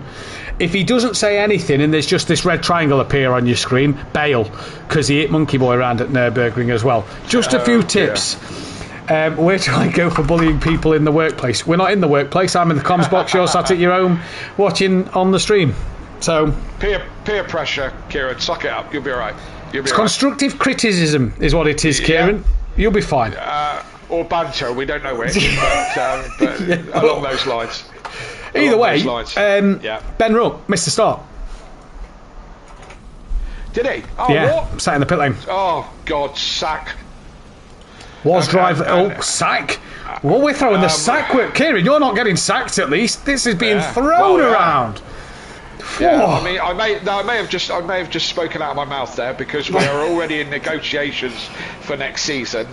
We're in contract talks at the moment, and there's a lot of skittles on the table. Well, being the young and up and coming driver that he is, there's an awful lot of skittles I'm going to have to pay him to keep him in the team. Well, a little birdie told me, Kelly. Now, Yeah. The rumours are there's a possible Pro-Am Audio Sport team coming. Now, this is the rumour. It was rumour? What you mean the huge thread on Discord being a rumour? Well, yeah. And then the drive. I it, popped some. Well, I'd love to be in Pro-Am, to be honest with you, mate. But my pace at the moment, I feel like I probably would fit in there quite well. The rumour or the driver lineup I saw, I think it was John Gooday who put this one, was DJ Phil and Dean Wasocki. How do you feel about that for a driver lineup in Pro-Am? Well, absolutely. I think John should worry about his own teams. Take that one as a stern no, Joe. John. Yeah. No disrespect, John. It's only banter. See you on track. But if you DJ Phil and Dean, massive disrespect apparently. Well, yeah, possibly, yeah. And good evening to Phil if you're listening. Phil is already a team. Was an audio sport, yeah. Yeah, absolutely. And once an audio sport driver, always an audio sport driver. Did you a bit of a favour, didn't you, Imola, a few weeks back? He did. I was going to, managed to swipe out someone who was behind me as we lapped past them. Yeah, well done, Phil. Thank you very much for that. Mate, when you've signed a contract, you're in it for life. It's like signing with the devil. It's like selling your soul, being on audio sport. And I believe you'll be joining that. You'll be joining that clan, if only briefly, for the 24-hour of Nordschleife. We're about to get this race started, so we'll come back to the 24-hour and we'll chat about that a bit later on when we get a little bit more time. But something to chat about. Very important thing to chat about. I'm getting very excited. We've got some lap times on the board, haven't we, Matt? Oh, we have. That's the most exciting news of time. It is. Apart from Honda coming fourth from last in British GT and beating an Aston Martin, a McLaren and a Porsche, right? And it didn't cut the grass the Lamborghini did. Bar that exciting news. Me and Kelly's got a lap time on the board at the Nordschleife, so hold your hats, folks. It's green and go, though, here for the start of the second race. It's a good start. Dan Davis looking to thread the needle between two Mustangs and an NSX as he goes up the inside of Hooper through turn one. Now on the back of O'Reilly. Has to get out of that one off the throttle, Luke. He's not really got anywhere to go. O'Reilly on that outside line. Dan slams a nose up at Cascade and nearly taps the rear of O'Reilly round. O'Reilly understeers wide. Dan's now got side by side. Pretty ordinary out front from the top three, but this between Dan and O'Reilly turning into a great scrap already. Dan Bales, though, coming through the island bend, and that is a great start for Dan Davis ahead of Hoopert and already putting pressure on O'Reilly already from the start. But that, Kelly, was very, very close to Dan tapping that Honda round.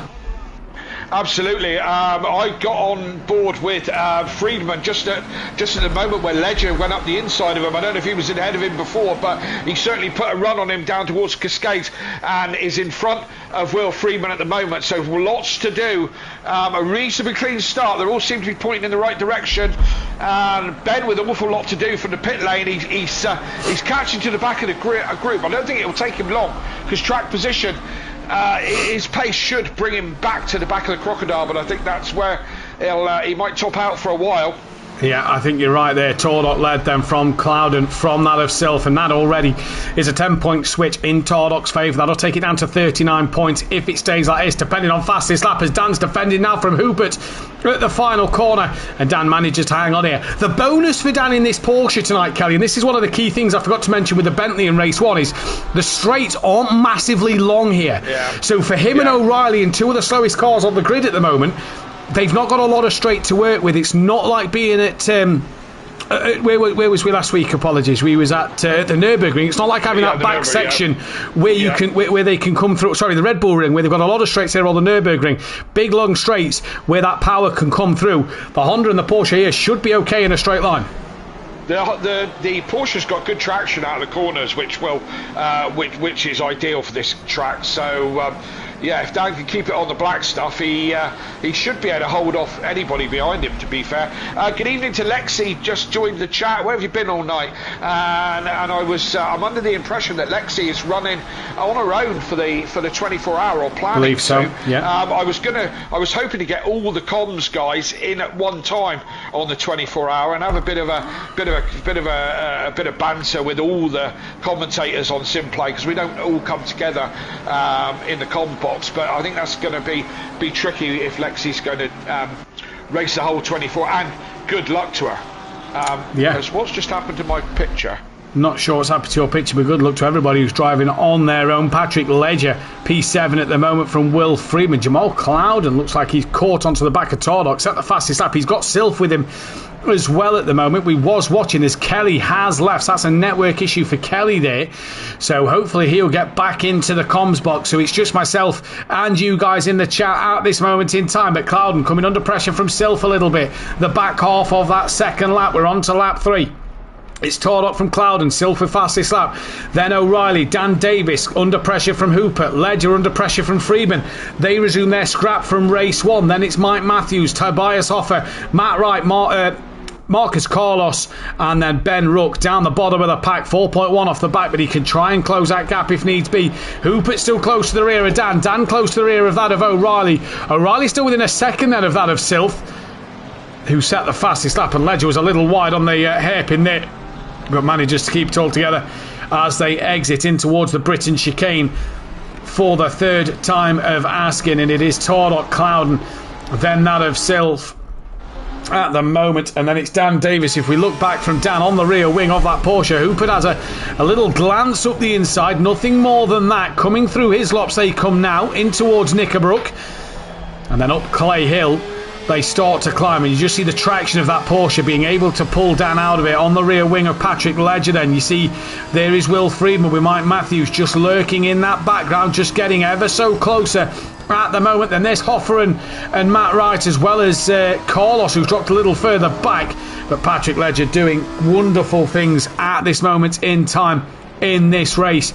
As Dan Davis, O'Reilly, he's lost a couple of tenths to Sylph. That's now just over a second gap back to that of Sylph. And it's already turning into a pretty good race here in this second race. A few groups just starting to form of all these different cars. Freeman looks to have a run on Ledger in the background, side by side as Carlos on the grass in towards Cascade they come. Freeman very fortunate to go around the outside, now tucks back under as Ledger went deep, and he gets the up and under. Will Freeman will have the inside line into the island bend, and Ledger pulls in behind. Freeman's already got it done. The pressure from Will Freeman there forced Patrick Ledger into a mistake, and that is brilliant driving from the Porsche driver. He can now head after Hoopert, who's still hunting down the back of Dan. Mike Matthews might now be interested in Ledger. He's got Hoffer and Wright with him. Carlos just having a few problems. Race 1 winner was Carlos. Ben Rook getting close to him, but Clouden now out of that 1 second mark as Hooper's looking to the outside of Dan Davis. They're alongside, coming down in towards his lop. Is he going to try around the outside? He is. They're side by side on the grass a little bit. Dan gives him room. Hooper gives him room. Dan's still there. Hooper and Dan out to Knickerbrook side by side. Hooper bouncing over the curb, and I think the Mustang, yes, gets the move done over Dan Davis, bouncing off the curb. That's a lovely bit of racing between the Irishman and the Cornishman. Great stuff there from Hooper as he really made that stick. He had to make it work around the outside of that of the Hislop chicane, and Dan Davis was a sitting duck up Clay Hill, but a great move there from the Ford Mustang. From one Mustang to another, it is that of Sylph putting pressure on Cloud now. Dan's not done actually in the background, having a look on that of Hoopert in towards turn 1. Bales out of that one, not alongside enough. Will Freeman's going to be on the back of Dan Davis now. And Ben Hoopert, Kelly, you missed that one, but it was a cracking move. Dan's having a look into Cascade, but not misses out there just a little bit. This is a spicy race at the moment. Absolutely, and that sounds like I've just missed about 5 minutes of good racing. I got kicked out for some reason. My PlayStation decided to disconnect on all the levels, but I'm back and trying to get myself back in a party at the moment. So yep, no problem. Yeah, but there's still plenty of action going on here at Orton Park. Plenty of action at the moment. Will Freeman's got past Ledger. He's now onto the back of Dan Davis. Mike Matthews now on the back of Patrick Ledger in the background. Hooper a little squirrely through there. Dan didn't get the best of exits through the Britain chicane. Now Freeman fancies a run down the outside of Dan. Up over Hilltop towards the Hislop chicane. Is Freeman going to try around the outside like Hooper did? No, he's not. Bales out of that one. Doesn't fancy a piece of it. And now that's brought Ledger and Matthews into play. And Dan Davis here just looks like he's struggling a little bit, and he's got to try and get back up to his usual way. I know Dan had changed the setup a little bit before the race. Car was understeering a bit, so I'm wondering if he's either reverted back and just got a bit of understeer, or if he's just settling with this setup that he altered just before. But Tardok starting to check out front from Clouden. Sylph putting pressure on him. And there's still the fight for that P5 spot. Hooper, Dan, Friedman, Ledger. Mike Matthews has made a mistake somewhere. He's coming under pressure from the Bentley of Tobias Hoffer, who pulls to the outside line as they come down in towards Lodge for the towards Old Hall for the 6th time. They both run very wide, and that'll probably ping up a track limits warning. And Ben within a second and a half now of Carlos back on the rear. Oh, absolutely, and breathe a little bit. Where are we? We're only 9 minutes into this race, then an hour to go. As you say, Tardok's checked out a little bit, 2 seconds clear now of Clouden.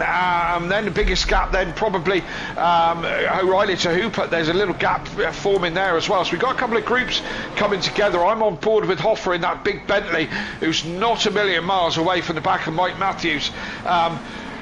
As we continue.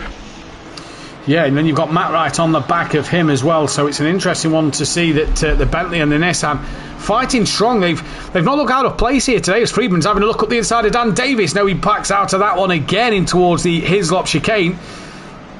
Dan's not getting the run out of Britons I think he's wanting, because that seems to be where he's weak at the moment, through Britons. Yeah. Oh, it's Ledger, bounces over the curb, he's off, he's round. Does he keep it out the wall? He does, but around he went, he bounced. There's a grate about 3/4 of the way on the exit curb of the Knickerbrook, the exit of Knickerbrook, and Patrick Ledger finds that and bounces all over the place, and off he goes. Easy spot to lose it.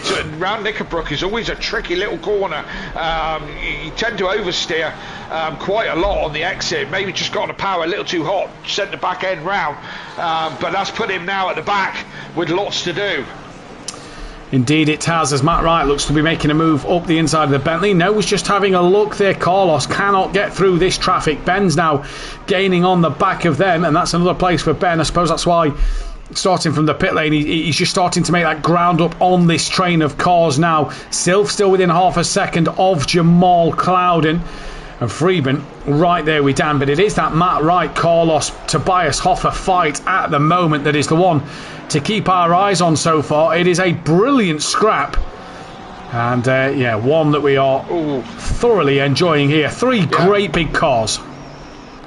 Will Friedman got a little bit on the grass on the exit of the hairpin and managed to collect it all up, but the back end went a little bit squirrely while he was trying to get it back moving forward. He's probably one of the closest fights on track at the moment. Sylph is getting close to the back of Clouden within half a second, but he's not exactly pressuring him too much. And Carlos on the back of Matt Wright on the back of Hoffer. This is the battles of the tanks at the back here, isn't it? Massively so. It is the big cars, yeah.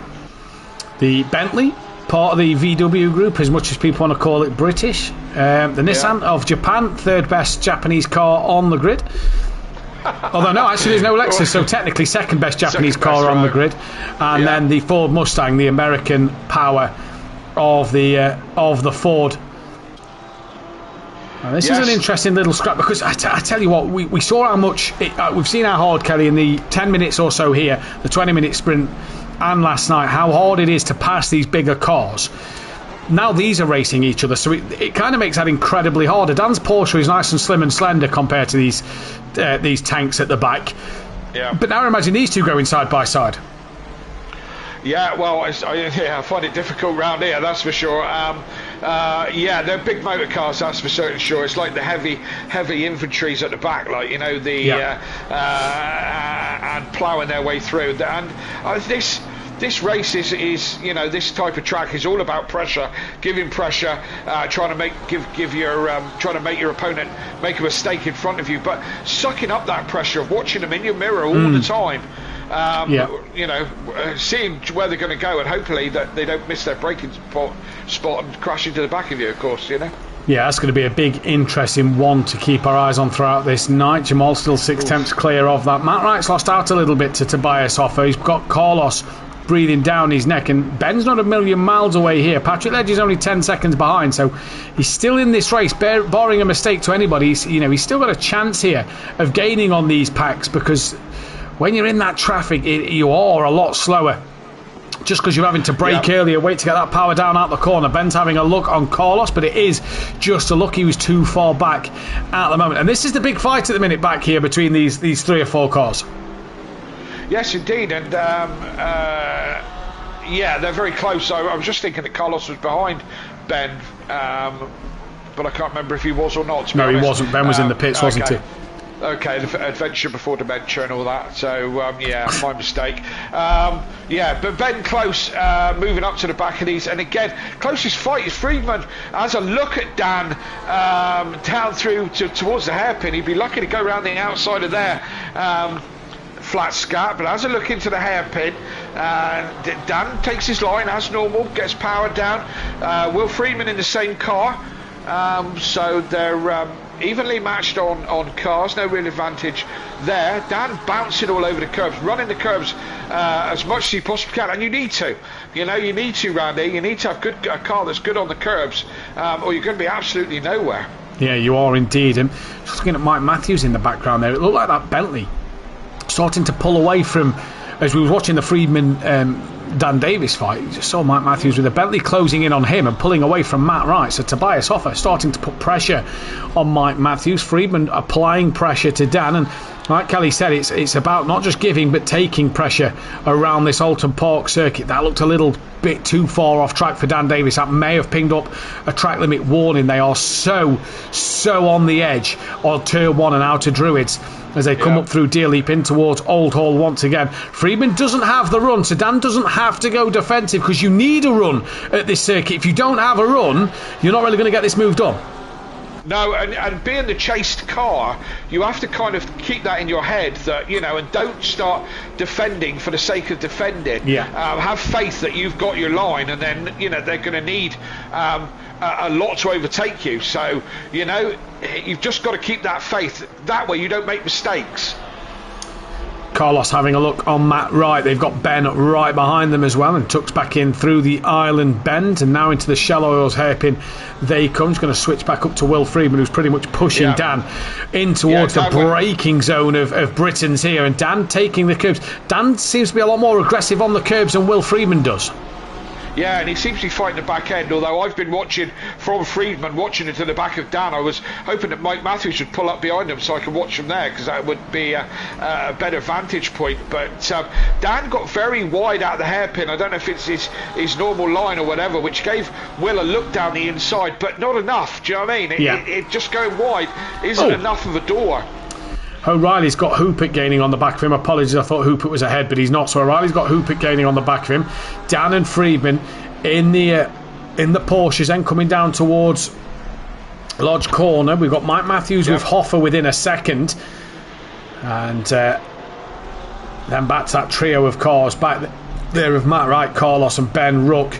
Ben just dropping off the rear, has a bit of a moment there through Lodge on the exits. That's going to compromise him for the rest of this lap. In towards Old Hall they come again. This fight between Dan Davis and that of Will Friedman. Mike Matthews on the grass, bouncing along in the background, rejoins safely there. Then into Cascades come the two Porsches, the number 1 and the number 208. You imagine, or it is probably going to happen, that the 16 is going to be back on the car next season. Obviously, without winning the championship, Dan cannot run the number 1. So we'll be back to the number 16, and Friedman looking racy with Dan Davis here. But again, we said testament to him in race 1, where he was so patient behind Ledger and others in the race. He's doing the same here. That pressure is firmly all on Dan at the moment. Friedman's just sat there waiting.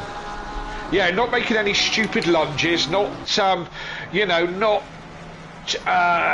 basically doing anything stupid. He's just being patient, like you should in real racing. Do you know what I mean? And how you should do it.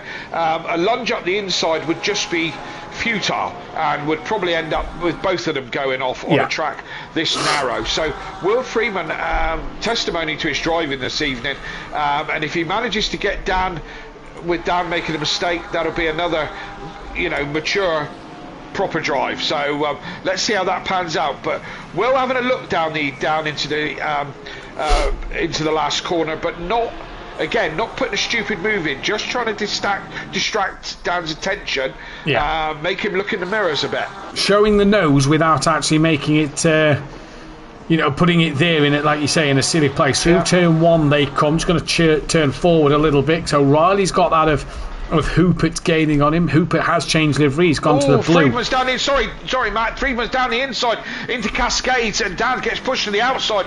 They're side by side now as they come down what's the most of a straight and towards the hairpin. I think Dan's going to have to. No, he's not going to yield that one at all. Freeman had to yield before they got to the hairpin. So Freeman had a look, he had a go, but Dan was just able to get the power down. I think the problem with the run there, Kelly, and correct me if I'm wrong, but when you come to that little island bend, that little left-hand kink, it is a slight lift, so the driver on the inside is going to have more of a lift to get it turned in and get it pointed, whereas Dan from the outside is going to be better as Hoopert side by side with O'Reilly, doing to O'Reilly what he did to Dan Davis, and he makes it stick again around the outside of the Hislop chicane, up the inside for the next bit, and Hoopert there, twice he's done that move, twice it's come off, and they are the overtakes of the day. That is absolutely sublime from the Irishman.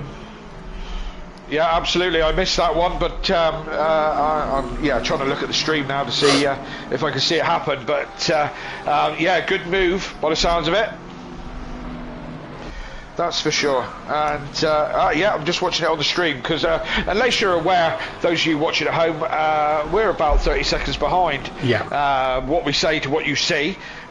So we get the opportunity to watch the stream every now and then. And good move there from Hoopert. Back to Dan Davis and Freeman, though. Freeman had a little wiggle on the exit of turn one, just noticing behind Mike that Bentley's fell off of him and into the path again of the three sleeping giants, while Ben Rook is having a look behind them all. And I tell you what, that must be worth a look on Ben Rook's view at the moment. Let's go on board with Ben Rook. Here he is, and you can't see a lot past that Mustang. Then the Mustang wants to try and go side by side with the Nissan, and you can't see or go anywhere. So you are really, if you're Ben, you are sat in what are you going to do? Yeah. Oh, opening here. Look at this on board, Ben. Carlos up the inside of Matt Ryan. A bit of argy-bargy rights off. Yeah, Carlos, a bit pushy there. It was, I don't know. They were side by side. They touched just slightly, and that sent Matt Wright exit left, didn't it? Yeah, it looked like Matt Wright went a little deep at the hairpin corner, which opened the door for Carlos, and a little bit of hip and shoulder. There's a fine line, isn't there, between hard racing and just pushing somebody off the circuit. I'm at the moment, obviously tickets can go in for stewarding to be looked at. I'm happy to eat my own words in the steward room. I'm saying that's down to more hard racing than it is Carlos giving in the old shove off the track.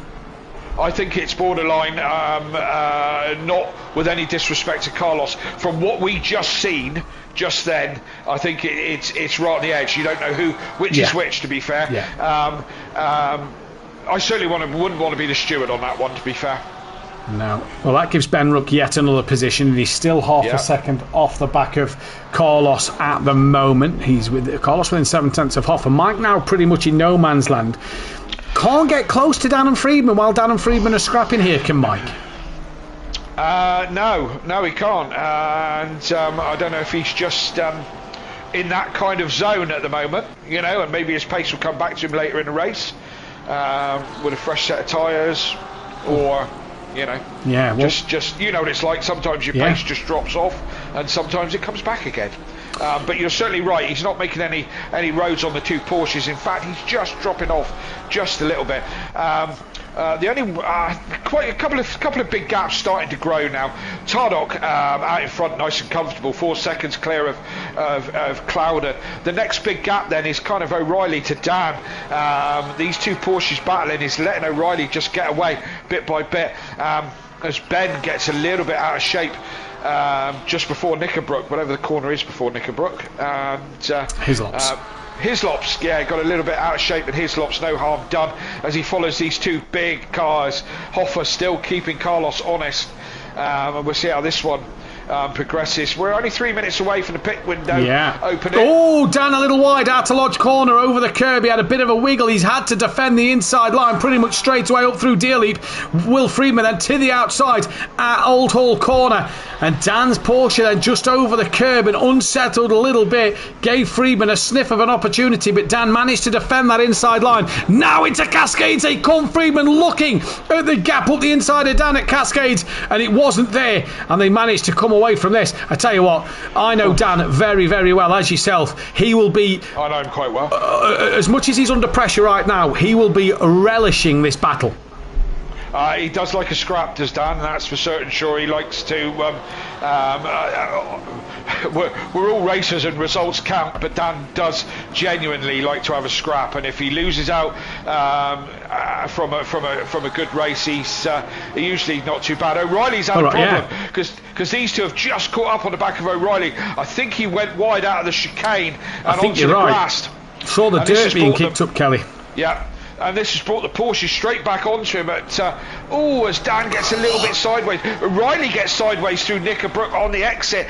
Both of them were sliding all over the place. Will Friedman just taking his foot off the gas, I reckon, because it could be something happening in front in just a few moments. O'Reilly seems to be struggling. Yeah, that Honda's not looked great all the time, has it? I think it looked its best last week, we said, about O'Reilly in the Honda. And again here, it's just gone back to that characteristics of, in that race, just having its little moments of twitchiness on the rear. And I've heard from drivers that the Honda's similar to the Porsche drive in terms of its weaknesses on that rear end. When it starts to go light, it is a little horrible. So that's an interesting one to keep our eyes on. O'Reilly looked a little deep through the entry of turn 1. That'll probably ping up a track limit warning for Kieran O'Reilly there.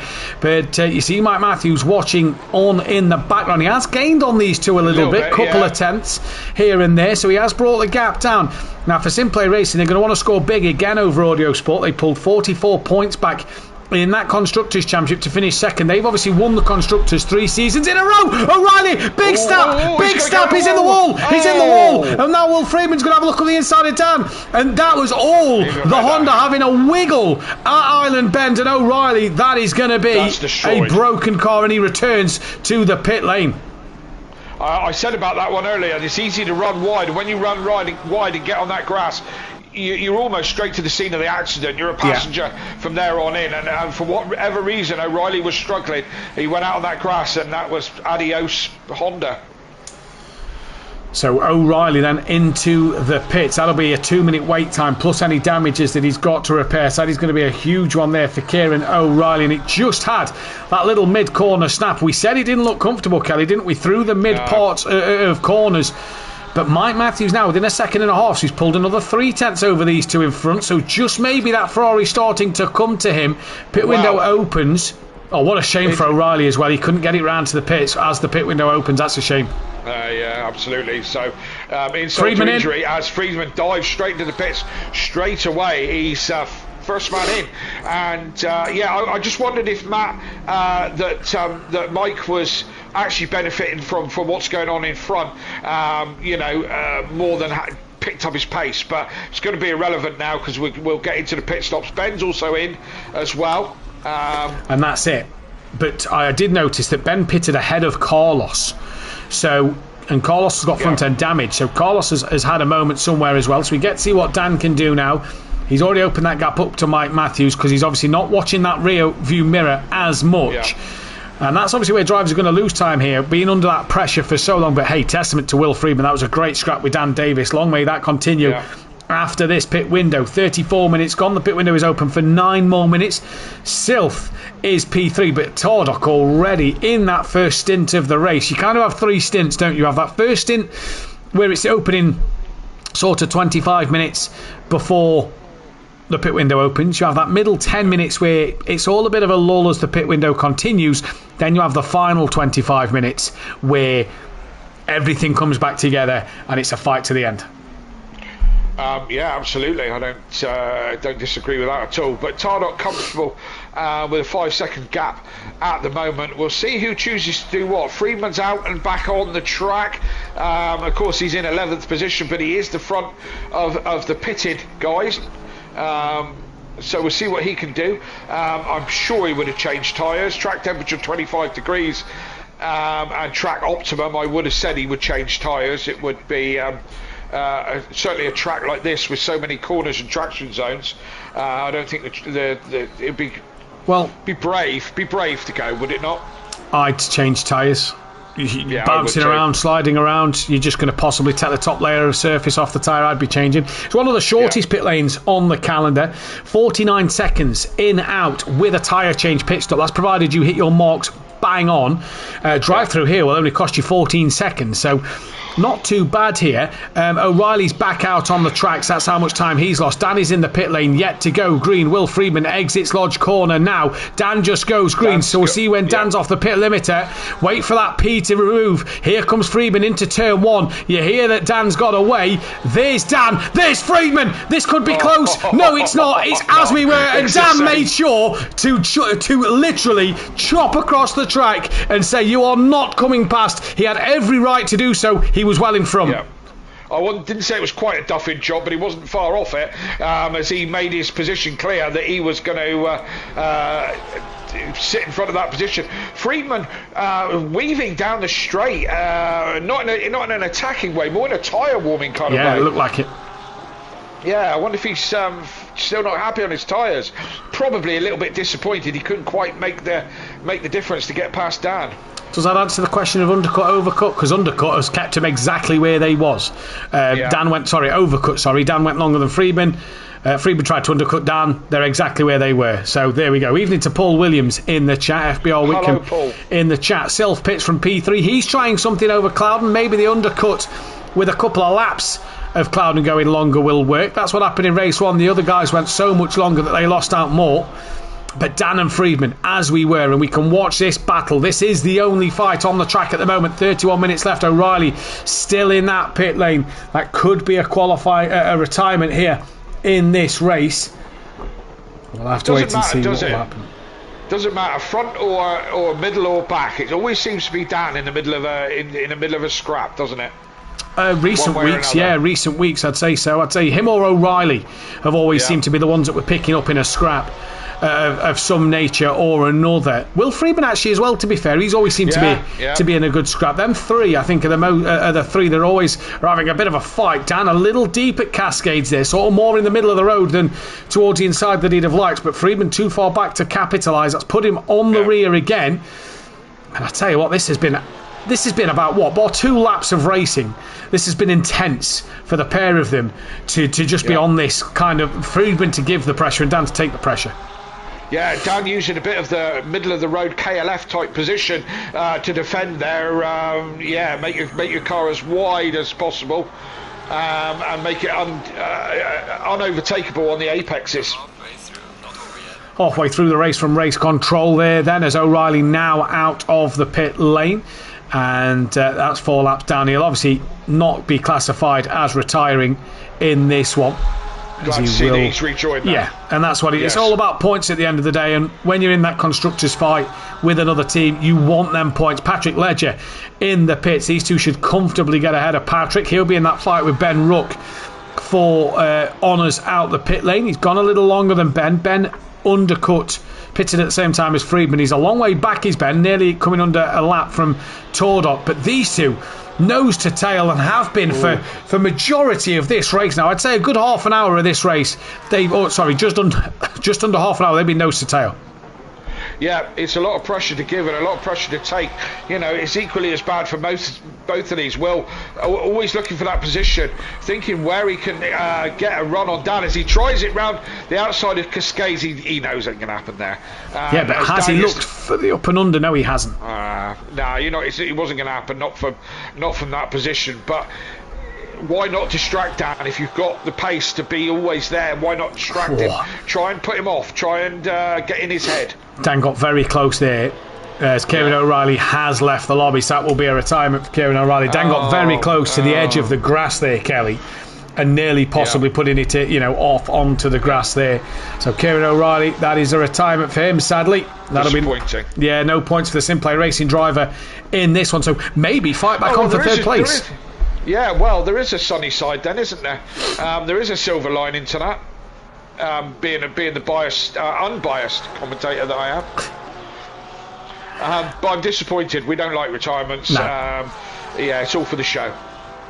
It is all for the show, as here comes Freeman and Dan again. Matt Wright, Jamal Clouden, Tobias Hoffer into the pit lane. They come then this time around. Jamal Clouden is done. Unexpecting of Dan and Freeman to be any closer. I think while they're fighting like this, they're going to lose more time to Jamal. Let's just go to Jamal a second, because Sylph is coming through turn 1. There he is. Jamal keeps a healthy gap over Sylph and nothing happens there. Back to the Dan Davis, Will Freeman fight. And if you're wondering why we're just watching Dan and Freeman, it is the only fight on track. Yeah. Everybody's making stops. You can see the little track map. They're all bitted and bobbed across the circuit. Freeman on the inside of Dan. Was that Dan who was a little deep that Freeman then thought of trying to stick the nose there? They've done so well not to hit each other. I don't see that there's any harm done unless any damage was sustained, but it was a really close to an accident, that one, really close, and I couldn't tell if it was Dan deep on the brakes or Will trying to get down the inside. I couldn't really tell, but it was certainly close. The problem we've got here, Kelly, as well, we don't know if either of these changed tyres or didn't change tyres, because they stayed as they was. Nobody gained or lost that 5-second margin, so it's tough to tell what has happened here. The 14 of Ben Ruck has got ahead of Tobias Hoffer and Matt Wright and Patrick Ledger. That's a little quartet who's just come through the Britain chicane at the moment. We'll keep our eyes on that scrap. We'll also keep our eyes on Sylph and Cloud, and that's just over a second at the moment. But this, the main fight on track, Mike Matthews and Carlos now in the pits. This will be interesting. Mike running in clear air. How much has he gained? He was 1.8 off the back of these two before Friedman pitted. So let's see what Mike Matthews may have caught or lost while these two have been having their little scraps. He's not yet away from the pits, and I think he's possibly lost a little more. Oh, he's away now. Maybe. The Porsches have come over the line and now into turn one. I think Mike's lost more. He's only just come off the limiter. Yeah. There he is, look. That looks a bit bigger than 1.5 seconds as it was before. But, if these two keep fighting the way they have been, he's there for possibly 2 places. Yeah, we'll see when the timings... I don't think there's a lot in it, to be honest, when the timings sort themselves out. Oh, no, 1.8, fair enough. Yeah, it looks about the same to me. So, no real gains made there from anybody, really. So, Mike no closer. The Porsche's no further away, really. So, do you think it's a good time to start talking about the big event for the May Bank holiday weekend? Do you think we've got time for that? Yeah, I don't see why not. We can keep our eyes and stop if we need to on this Freeman Dan battle. We can keep our eyes on the gaps of others as well. Just going to drop back to we'll just stick with this with Dan and Freeman. Dan deep, Freeman backs out of that. Hoffer's on the back of Carlos. So let's just keep our eyes on a few of these gaps here. Carlos is going to have some rear damage as well, so he looks like he's hit something and spun. Front end damage and rear end damage for Carlos there, and that bonnet lift or just flapping a little bit on Carlos's car, so definite damage, just touching the grass a little bit there. This could allow Hoffer a chance up Clay Hill. Not close enough at the moment, so we'll keep our eyes on that. Cloudon's passed Hooper, Sylph has passed Hooper. Can Dan Davis get Hooper? Evening to Chris in the chat. No, Hooper's off the limiter and gone before. Hello, Chris. Yes, Kelly. We can mention that of the Nordschleife event. Obviously, it's coming in just a couple of weekends. It's getting closer and closer. It is getting closer and closer. The 3rd and 4th of May, the Maybank holiday weekend, we're doing a 24-hour race for cancer research for charity around the Nordschleife. You can enter by joining the Discord server. The link is in there, whether that is on ours or on Team FBR's Discord server. It is an event set up by an FBR driver, or an FBR driver wanted us to set up this event due to things that had happened in his family's situation revolving around cancer. We have put on this event for him and for everybody, really, in terms of the whole of cancer research we're raising money for. We'll be starting to post links and things within the next couple of days going forward. Through there, Dan just braked on the grass a little bit, manages to keep it all okay. But it's going to be a huge event. 24 hours of the Nordschleife. We did it a few years ago, and it was brilliant to see. We raised just over £1,200 on that occasion. We're looking to raise even more than that this time around. Kelly's got his goal of 2,500, I think you said. Yep. Yeah, I want 2,500 from everybody. I don't think it's a lot to ask. We did £1,200 back in lockdown. We're twice the community that we were then, if not bigger again. To be honest, we're a much bigger community, and I don't think £2,500 is a lot to ask. Now, the Nordschleife is going to be a challenge, right? And I think me and Dan were talking about it at the weekend while we were watching the dullest Grand Prix ever. Apart from, of course, the McLaren becoming the new Honda and cutting the grass was about the only interesting part of the whole race. Anyway, me and Dan were talking about this, and it's going to be a challenge just to drive the Nordschleife for any period of time. One lap is hard enough. Me and Matt have both, for the last few weeks, saying we haven't put a valid lap in, and funnily enough, we've both managed to put a valid lap in around the Nordschleife, and I'll get back to that in just a minute. But Dan sideways. Oh, we caught that well.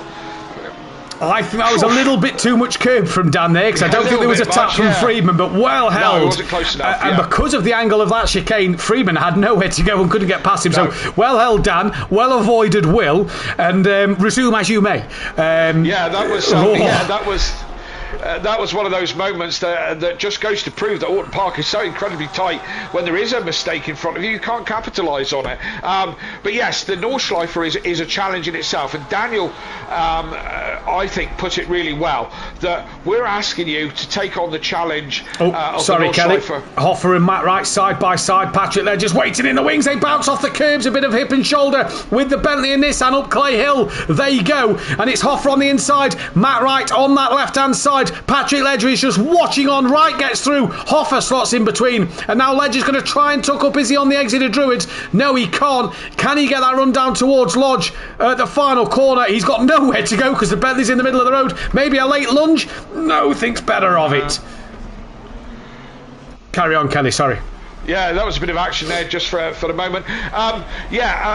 We're asking the drivers, as drivers, to take on the challenge. Oh, Will Friedman on the curb. He's going to hit the wall, Matt. He's hit it. Yeah, there we go. Yeah, he's done it. I thought he was just going to get through there, but he managed to clip the wall. Just got on the grass on the outside, and that sends you off to that wall, just like we saw with O'Reilly. How much damage has he got? Is this the end of this battle between Friedman and... That's put to bed. The problem is, can he keep Mike behind him? Because if that car has got a bit of a appalling front right, that could allow Mike Matthews to get past. Absolutely, and I'm going to try and spit out this point in a minute. If these drivers would give me a minute to say it, we're asking drivers, if you feel like the challenge of the Nordschleife is too much, we're asking you just to battle it for 24 hours, where people living with cancer have to battle it every single day. You know, so all we're asking from drivers is come and take the challenge, try and drive the Nordschleife for 24 hours. It's not going to be about winning, it's going to be about surviving around the Nordschleife. And we're asking the rest of you just to support us, give what you can. We know times are hard, but I want to try and get $2,500 for cancer research. So many of us have got people in our lives that have been affected by cancer. I'm no different. I lost a dear friend to me just recently to cancer. Hayley's mum passed away just 18 months ago with cancer. It affects so many of us in so many ways, and it destroys lives. So let's do something positive. Let's do something good within the community that we love so much.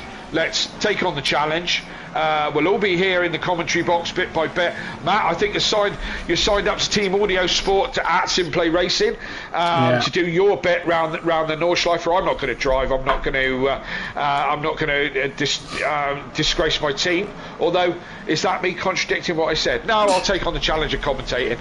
And Gene, you lot up to keep you involved and keep you entertained. So. Again, let's go back. It's the May Bank holiday weekend. Qualifying, Matt, is on the Friday night, is it? It is indeed. Just to interrupt you, Kelly, Patrick Ledge has just returned to the pit lane. Not sure why. I don't know if he's had the same moment and hit the wall, but he's now in the pit lane as well, so that could be another retirement. Yeah, Dan now pulling away from Will Friedman, as you can imagine. But Mike not gaining on the back of Will Friedman with any kind of gusto. No. But certainly Dan pulling away now. Dan can relax for the first time. For the last 20 minutes of this race, he can relax. So we are really without much of a battle. Probably the closest now is Silth on the back of Clouden, but that's kind of the way they've been all race, really. Oh, Ben Rook's off. Ben Rook's off. I'm just watching the Matt Wright. Oh, that's major damage. He's had a big off there. Just watching the Matt Wright Hoffer battle, and I saw Ben Rook was rejoining from the back end of the circuit. He has returned back to the pits. That was undrivable for him then. Chris is saying in the chat, anyone brave enough to try it on their own? Mike Matthews is. Mike Matthews is giving it a go. I believe Lexi, our Pro-Am commentator, is trying to give it a go on their own. Now, you can do it solo. You can do it as a team of 2, team of 3, team of 4. That is your choice. Maximum of 4 drivers. As Kelly said, qualifying will take place on the Friday night. It will be a solo qualifying. Whoever qualifies cannot start the race. Unless you're obviously a solo driver. That is the way we're just trying to run things. We've always kept in mind Paul Williams, who has wanted to put this event on, wanted us to run the event. We have always asked what Paul Williams would like to have and see. That is one of the things that was mentioned and brought up. He was the one who wanted this event. Like Kelly said, so many lives have been lost or damaged, hurt through cancer. It is just, such a terrible illness. We did have it 4 years ago, I think, nearly to the day of the next event. 4 years ago, I think it was a couple of days before that. That was, just a fantastic night. That was Project Cars 2. You could only put your AI in the car. That was brilliant in the fact that you and Dan did commentary. You and Dan did a driver swap in the actual seat of your house. Poor Haley having to put it with you two, tired and groggy and complaining about the car. But at the same time, that was a complete deck through that one. Never mind. But at the same time, we've got teams of 4 this time, and not only a team of 4 for the likes of the team. Me and Dan are teaming up with Ben. I think we're looking for a 4th driver. And me and Dan are going to have stints in the commentary box, as well as getting some rest, as well as driving. So it's all going to be a big it's all a big event. If you want to get in the Discord chat, if you want to get in just to have a few words, say a few words, speak about the race, speak about anything, more than welcome to join us. Just drop us a DM before. We can drag you into that commentary box. Drivers, team members, even people watching. Everybody. Even people watching, we're all going to welcome it. We're going to be there live for the whole event as well. The qualifying will be streamed. The race will be streamed the next day. Sorry, Matt, we got Carlos off. Carlos in the wall at the hairpin, went straight Another one in the pits. Straight to the wall. He went straight into the wall at the hairpin. I was on board with Hoffer, watching him get closer to Matt Wright, and then all of a sudden, Carlos went off into the wall. What's going on? These guys are lack of concentration here now. Is the challenge too much? Well, they're dropping like flies at the moment, so it's torn up from Clouden. That's 3.5. Clouden's opened that gap up to 1.6 to Sylph. Sylph 3.7 clear of Hooper. Hooper well clear of Dan as Matt Wright has a wiggle with that Bentley chasing him down. Up Clay Hill they come. This is the closest fight with 15 minutes left on the clock at the moment. And that Bentley pushing Matt Wright through, but that is now Carlos, Ben and Ledger in the pits. That could be 3 retirements with O'Reilly making it 4. Yeah, and my thinking is, and I don't know how much damage O'Reilly had because he hit the wall very, very hard, but if he had stuck with it, Matt, we've got 3 more in the pits with major damage, could he have pulled himself back to at least 9th place? Potentially. We'll never know. Exactly. Oh, Matt Wright absolutely sideways. Probably what the GTR does best. It drifted round turn 1. He held on to it and didn't give Hoffer a chance there. But Kelly, just keep talking about this fight. 2 seconds. Just keep talking about this fight. I need to mute 2 seconds.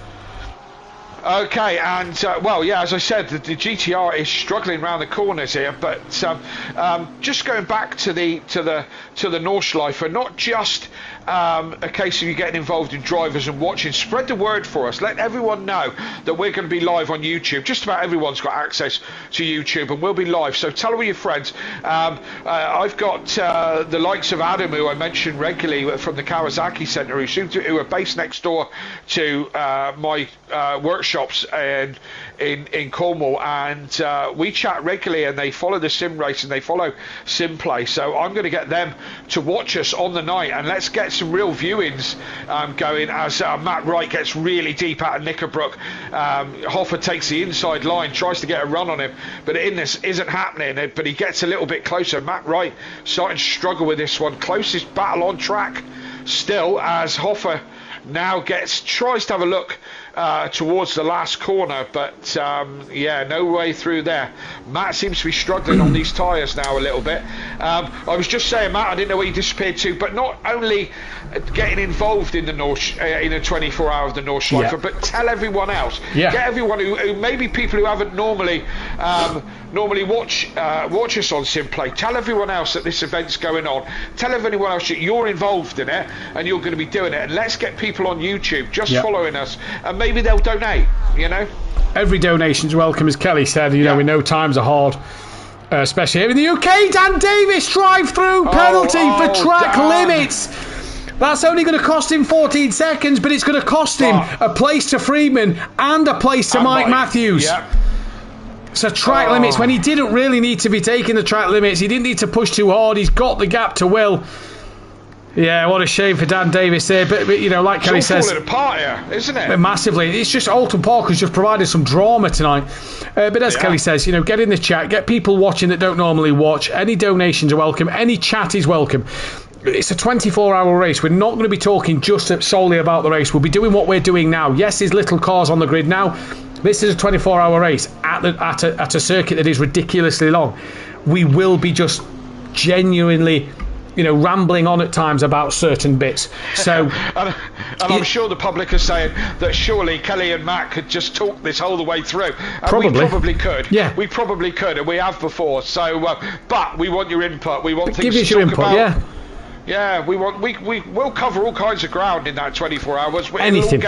It'll all get very random. Like, should pineapple be on pizza? You know what I mean? And things like that, and other first world subjects that we will cover, you know, and we'll talk sense about, of course, because pineapple's a fruit, don't put it on your pizza, man. So things like that will be discussed, but we want you to get involved. Oh jeez, Hoffa had an almighty send. I tell you what, King Kong versus Godzilla there, but the Bentley nearly destroyed the Nissan. Literally, wow. Was that Hoffa harder on the brakes, or was that Matt Wright a little bit early on the brakes and trying to get it straightened up? I don't know which. I'm going to say it was a combination of both, Kelly. You know what I mean? I want to say a combination of both there. Ledger and Carlos still in the pit lane, so that is definitely two retirements there. Ben's back out. Wow, that was incredibly close. If those two come together, there'd probably be some sort of tsunami in China or something like that. Do you know what I mean? You know? Like a big bang happening all over exactly, again. Like was universal Armageddon, you know? That could have ended in such a bad way. But that is the charity event coming up on the 3rd and 4th of May. Join us live for every moment of it. You will not want to miss a single bit of that. And as I say, we're all going to be live at different moments. The stream will be separated into different sections as well. We're going to look to possibly change every 6 hours and do the stream in 4 parts, just to sort of, you know, be able to sort of do these bits and bring them to you as always. But yeah, we've all got to get rest. And obviously, I think it's only me and Dan from our PCs that we sort of bring you the Streamlabs with all the overlays action. So it'll be only me and Dan that'll be able to do it, so we've all got to get some pieces as well. Dad's Automatic in the chat, great to see Darren Yo in there. Tomato is a fruit too, to make the sauce for the pizza. You see, that's a very interesting point from Daz. Tomato is a fruit, yeah, tomato is a fruit. Yeah, tomato is a fruit. Well, no, I don't know. Is tomato a fruit? I don't know about that, to be honest. Tomato is a fruit. Well, in some circles, that's I don't know. Tomato is a fruit, pineapple belongs on pizza, and Ginsters are a Cornish pasty. There we go. Right, well, that's two of those are debatable. two of those are debatable. The last one is complete and utter rhubarb. Tordok's lost the lead! Tordok's lost the lead! Whoa. Jamal Clouden leads this race by 2.7 seconds. I saw that Sylph was in half a second. Just assumed it was Clouden. Turnover. It's Tordok. He's dropped a 5-second lead to Jamal Clouden.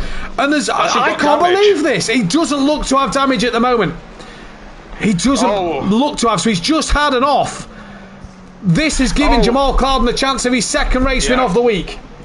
Absolutely, and that would be absolutely brilliant, and it just gives me my best catchphrase, and the sun shines on a dog's arse some days, and it is absolute brilliant sunshine in Clouden World. Tardok with a rare mistake by the looks of it, and I don't know if he's got damage, but these drivers are falling apart. Apart, massively so. Yeah. It is an interesting mix. I reckon there's a bit of grease on the floor, and the Bandits driver took that lead. Oh yeah, well he greased his way through and into the lead. It's going to be 2 out of 3 for Cloud. Oh my God, Hoffa! Sorry, Kelly. Hoffa's jinking left, right into Cascades. They come again. They've braked sensibly this time. There's no big collision about to happen. But my, oh my, what a race we've got on our hands. There's 8 minutes left. Tordok's had a Sylph with Hupert not far behind them. Dan's hunting Mike down. There's this fight between the two gigantic cars at the back. Carlos and Ledger have both retired from this race, and I don't know what has happened. We used to call Laguna Seca Spooky Laguna back on the Project Cars 2 days, but whatever has happened at the back end of this race is spooky Alton Park here. Yeah, absolutely, and I don't think any of these guys are going to be good enough for the Nordschleife. They can't keep it together for an hour, let alone 24. But I'm sure they're better than that, and they will make it happen. Just thanks for that comment, Daz. It's something you could bring up if you join us in the chat at the 24 hours. We can have a long discussion about your right to have an opinion, but it being wrong. Don't even get him started on cheese on toast, because he does that wrong as well. It does likes a good debate. We've had a few of them over the years, and on track and off track. So we would love to see you get involved, Daz. Would you like to drive or join us in the commentary box? Either way, whatever your level, get involved. We got back onto the 24-hour again when there's still 6 minutes of this race left. And anything could happen. You and Daz love a good debate on track. Donington Park in 2 weeks. Just saying. Yeah, we're not on. Just going to put that one out there. I'm not going to say what happened, but we'll just put that one out there. Let the comments come in now as Hupert's gaining on the back of Sylph. So Sylph, who could have retaken an advantage in this championship over Tordok, has lost out to Tordok. Tordok's gone. So whatever mistake he had, he's pulled back away. And now Sylph's coming under pressure from Hupert. Hupert, for me, by the way, in this second race, the moves of the evening at the outside of the Hislop chicane. I tell you what, it's going to be a big struggle to name a driver of the day this evening. There's been some great moves for some people, but there's also been some great mistakes as well. So I mean, it's like I'm typing it up now, and Jamal's leading this race, but was last in race 1. Carlos won race 1, but has retired in this one. So I'm really struggling. I'm swaying towards Will Freeman, but he did stuff in the wall. I'm swaying towards Tobias Hoffa just for holding Dan back and attacking Matt Wright. I just think he's had if you're talking driver of the day for what they've done on the track, not just results but driving, I think that Bentley has been fantastic. Will Freedman, I've put down on the chat for the viewers. Hoffa, Hupert, Matthews, Freedman is what I've put. Speaking of Matthews, he's got Dan Davis breathing down his neck. Yeah, and I was just about to say, Mike's had a great evening this evening, a podium in the first race, and he's kept it clean and kept it together in the feature race when all the others have been falling apart a little bit. And 6th place is nothing to be sniffed at, but he's got to hold on to it for the last 5 minutes. And you know what Dan's like when he gets a sniff of trying to recover from a mistake. He steps up a level, so Mike's going to be under pressure for the next couple of laps. Remember, can they hold it together? If you haven't already, please hit that thumbs up button, subscribe to the channel if you are new, and hit the bell to be notified, as well as checking out our fantastic sponsors. Design Manchester, producers of vinyl graphics, laser engraved gifts, mugs, printed clothing and much more, including Simplay Motorsport merchandise. The link to their Facebook page is in the description. Also, Audio Sport. Indeed. Buy some merchandise. Yes, indeed. Absolutely. Audio Sport, also the manufacturers of the VW Transporter, T4 audio solutions and styling products. Head over to www.audiosport.co.uk. Their Facebook page is in there as well. And please, for the love of God, Sir Kelly stops asking, go and subscribe to their YouTube channel. Do you know what? In the whole season, right, I've gained 3 subscribers. Come on, guys. Am I doing that bad a job? Don't watch videos. I don't care. You don't have to watch the videos. Just go over and press the subscribe button. That's all I want from you. Is it a lot to ask? Jesus, I want $2.5 grand out of you guys. I can't even get subscribers. Hupert. Sorry, Kelly, to butt in, but Hupert right on the back of Sylph now. Tordok's not catching Cloud in this race, but Hupert is putting pressure on Sylph. Dan putting pressure on Mike. Hoffer still putting pressure on Matt Wright. I just want to watch this because this is coming into cascades again. Has Hoffer got the brakes right again? Matt Wright hasn't. He's gone a little deep. Hoffer fancies a look, not close enough. What about Dan and Mike? There as they were coming through Shell Oils. What about Hoopert and Sylph? There as they were. In fact, they're not. Hoopert's dropped back a little bit coming up Clay Hill. Whew, breathe. It's so much. Look at this. 3 fights on circuit to keep our eyes on. We thought we were going to have a quiet one tonight, but that hasn't been the case. Orton Parker certainly gave us some action. Maybe not loads of overtakes, but certainly some from scraps for position, that's for sure.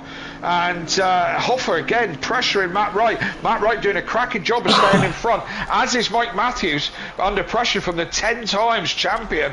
Mike has just sucked the pressure up this evening. Did you put him on the I did, drive of the yeah, day? put him on the drive of the day. I'm going to give it. Do you know what? I'm giving it to Mike tonight. He has done well. Don't forget, his former teammates 3 times constructors winners over the last couple of weeks. Patrick Ledger's just come out the pit lane. That is still going to class as a retirement. 10 laps down. That you can't just come out for the final couple of laps. That otherwise, everybody would still score points. Yeah. That's a bit naughty, that's really. And that is that is a retirement. Bentley on the back of Nissan as well. Whew. I'd just like to say, if Mike Matthews drops it now, I will not be held responsible for the commentator's curse or giving him driver of the day.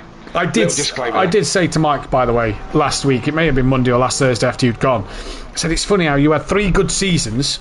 Kelly comes back on the commentary. Oh, sorry, Matt. Hoffer and Wright have come together. I swapped over and Hoffer had hit into the back of Wright. He stopped completely to give Matt Wright a chance to get back on track and get back in front of him. Where's Ben in all this? He's 4 laps down. He's 4 laps down, yeah. Yep, so I don't know how that started, but that was into turn 1. Hoffer was into the back of Matt, and as I say, I don't know how it started. Matt, I don't think hit the wall, just kind of slid one way and the other, maybe just grazed the wall. But Hoffer stopped and let Matt Wright go and back into position. Yeah, was that inevitable? We've seen them being a bit crazy on the brakes at times. Leaders on the final lap of the race. Dan was jinking left and right there. He was doing anything to put Mike off in the braking zone, I reckon, there. And then clipped the grass as he was on the brakes, and I just thought, oh no, this could end up wrong, but Dan managed to hang on to it, and that would have been an interesting moment. I think Mike may have crashed through laughter if Dan had have dropped the car trying to jink it, but he's got 1 lap to get past him here. Hoopert's dropped off the back of Sylph. Oh no, he's came back up to under a second actually, so he's trying last lap. Tordok's got within 1.5 seconds of Clouden, so Tordok is giving it full beans. Dan is looking on Mike as they cross to start their final lap of this race. I believe Hoffer's probably now going to stay behind that of Matt Wright for the remainder of this one. And in fact, I am. You keep your eyes on Dan and Mike a second. Yeah, I'm on it. I'm going to swap to the front because Tordok's past Clouden! Oh, no. I'm not sure what has happened there, but Tordok has just driven around the outside of Clouden and retakes the lead of this race on the final lap. Oh. Dan's trying to go... Sorry, Matt, Dan having a good run around the outside of the hairpin, just messed it up on the traction zone. My PlayStation has done the thing of getting stuck again. I can't get off this battle, so luckily it's one of the best ones on track right at the moment. Is this the last lap? No, this is the last lap of the race. Tordok is going to come to the line, and he is going to win this race as they come up through D-Elite now. Tordok wins with the fastest lap from Jamal Clouden. Sylph will take P3. Hooper 4th. Will Friedman's going to take a solitary P5 in this one, pretty much on his own, with all that damage to his name on his own as well. Not a bad result for Will Friedman after Dan's drive-through penalty. Really good for him. We are going to go back to the Dan and Mike fight in just a moment as Will Friedman now crosses the line there. Back to Dan and Mike. 1 corner to go. Mike's just got to hang on to it. Dan's tried to get a better launch out the corner, and Mike will hang on to that. That's going to be P7 for Mike Matthews in a good fight with Dan. Dan may be disappointed in himself for the drive-through, but I'm sure we'll be sort of thrilled with the fights he's had out there today. Yeah, most probably. I would agree with that. Just going back to the chat, Daz Automatic saying he's probably working. That's a shame. We would have liked to have seen you on track. But I hope you join us somewhere along the line, Daz, for that. And I'm going to blame Damien Hibbs for the spectators' curse. We don't know what happened to Clouden, but he said, woo, go Clouden, woo. So, Hibbs, I blame you for that. Yeah. Spectator's curse, it's real. Yeah, I reckon. There's going to be a couple of words from Clouden, beginning with B, that's possibly been said there. Either way, Tarlock, Cloud and Sylph on the podium. We're going to jump over to the Discord chat to get the interviews started. So we'll be back in just a moment.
I'm with you. Right. I'll see you in there. Yeah. I'm with you. Right. I'll see you in there. Yeah.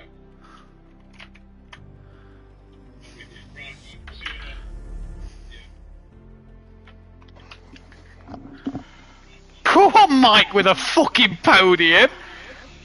At my home circuit, I know. Anybody might think you know what you're fucking doing. Yeah, well. I thought it was a real solid drive, I really do.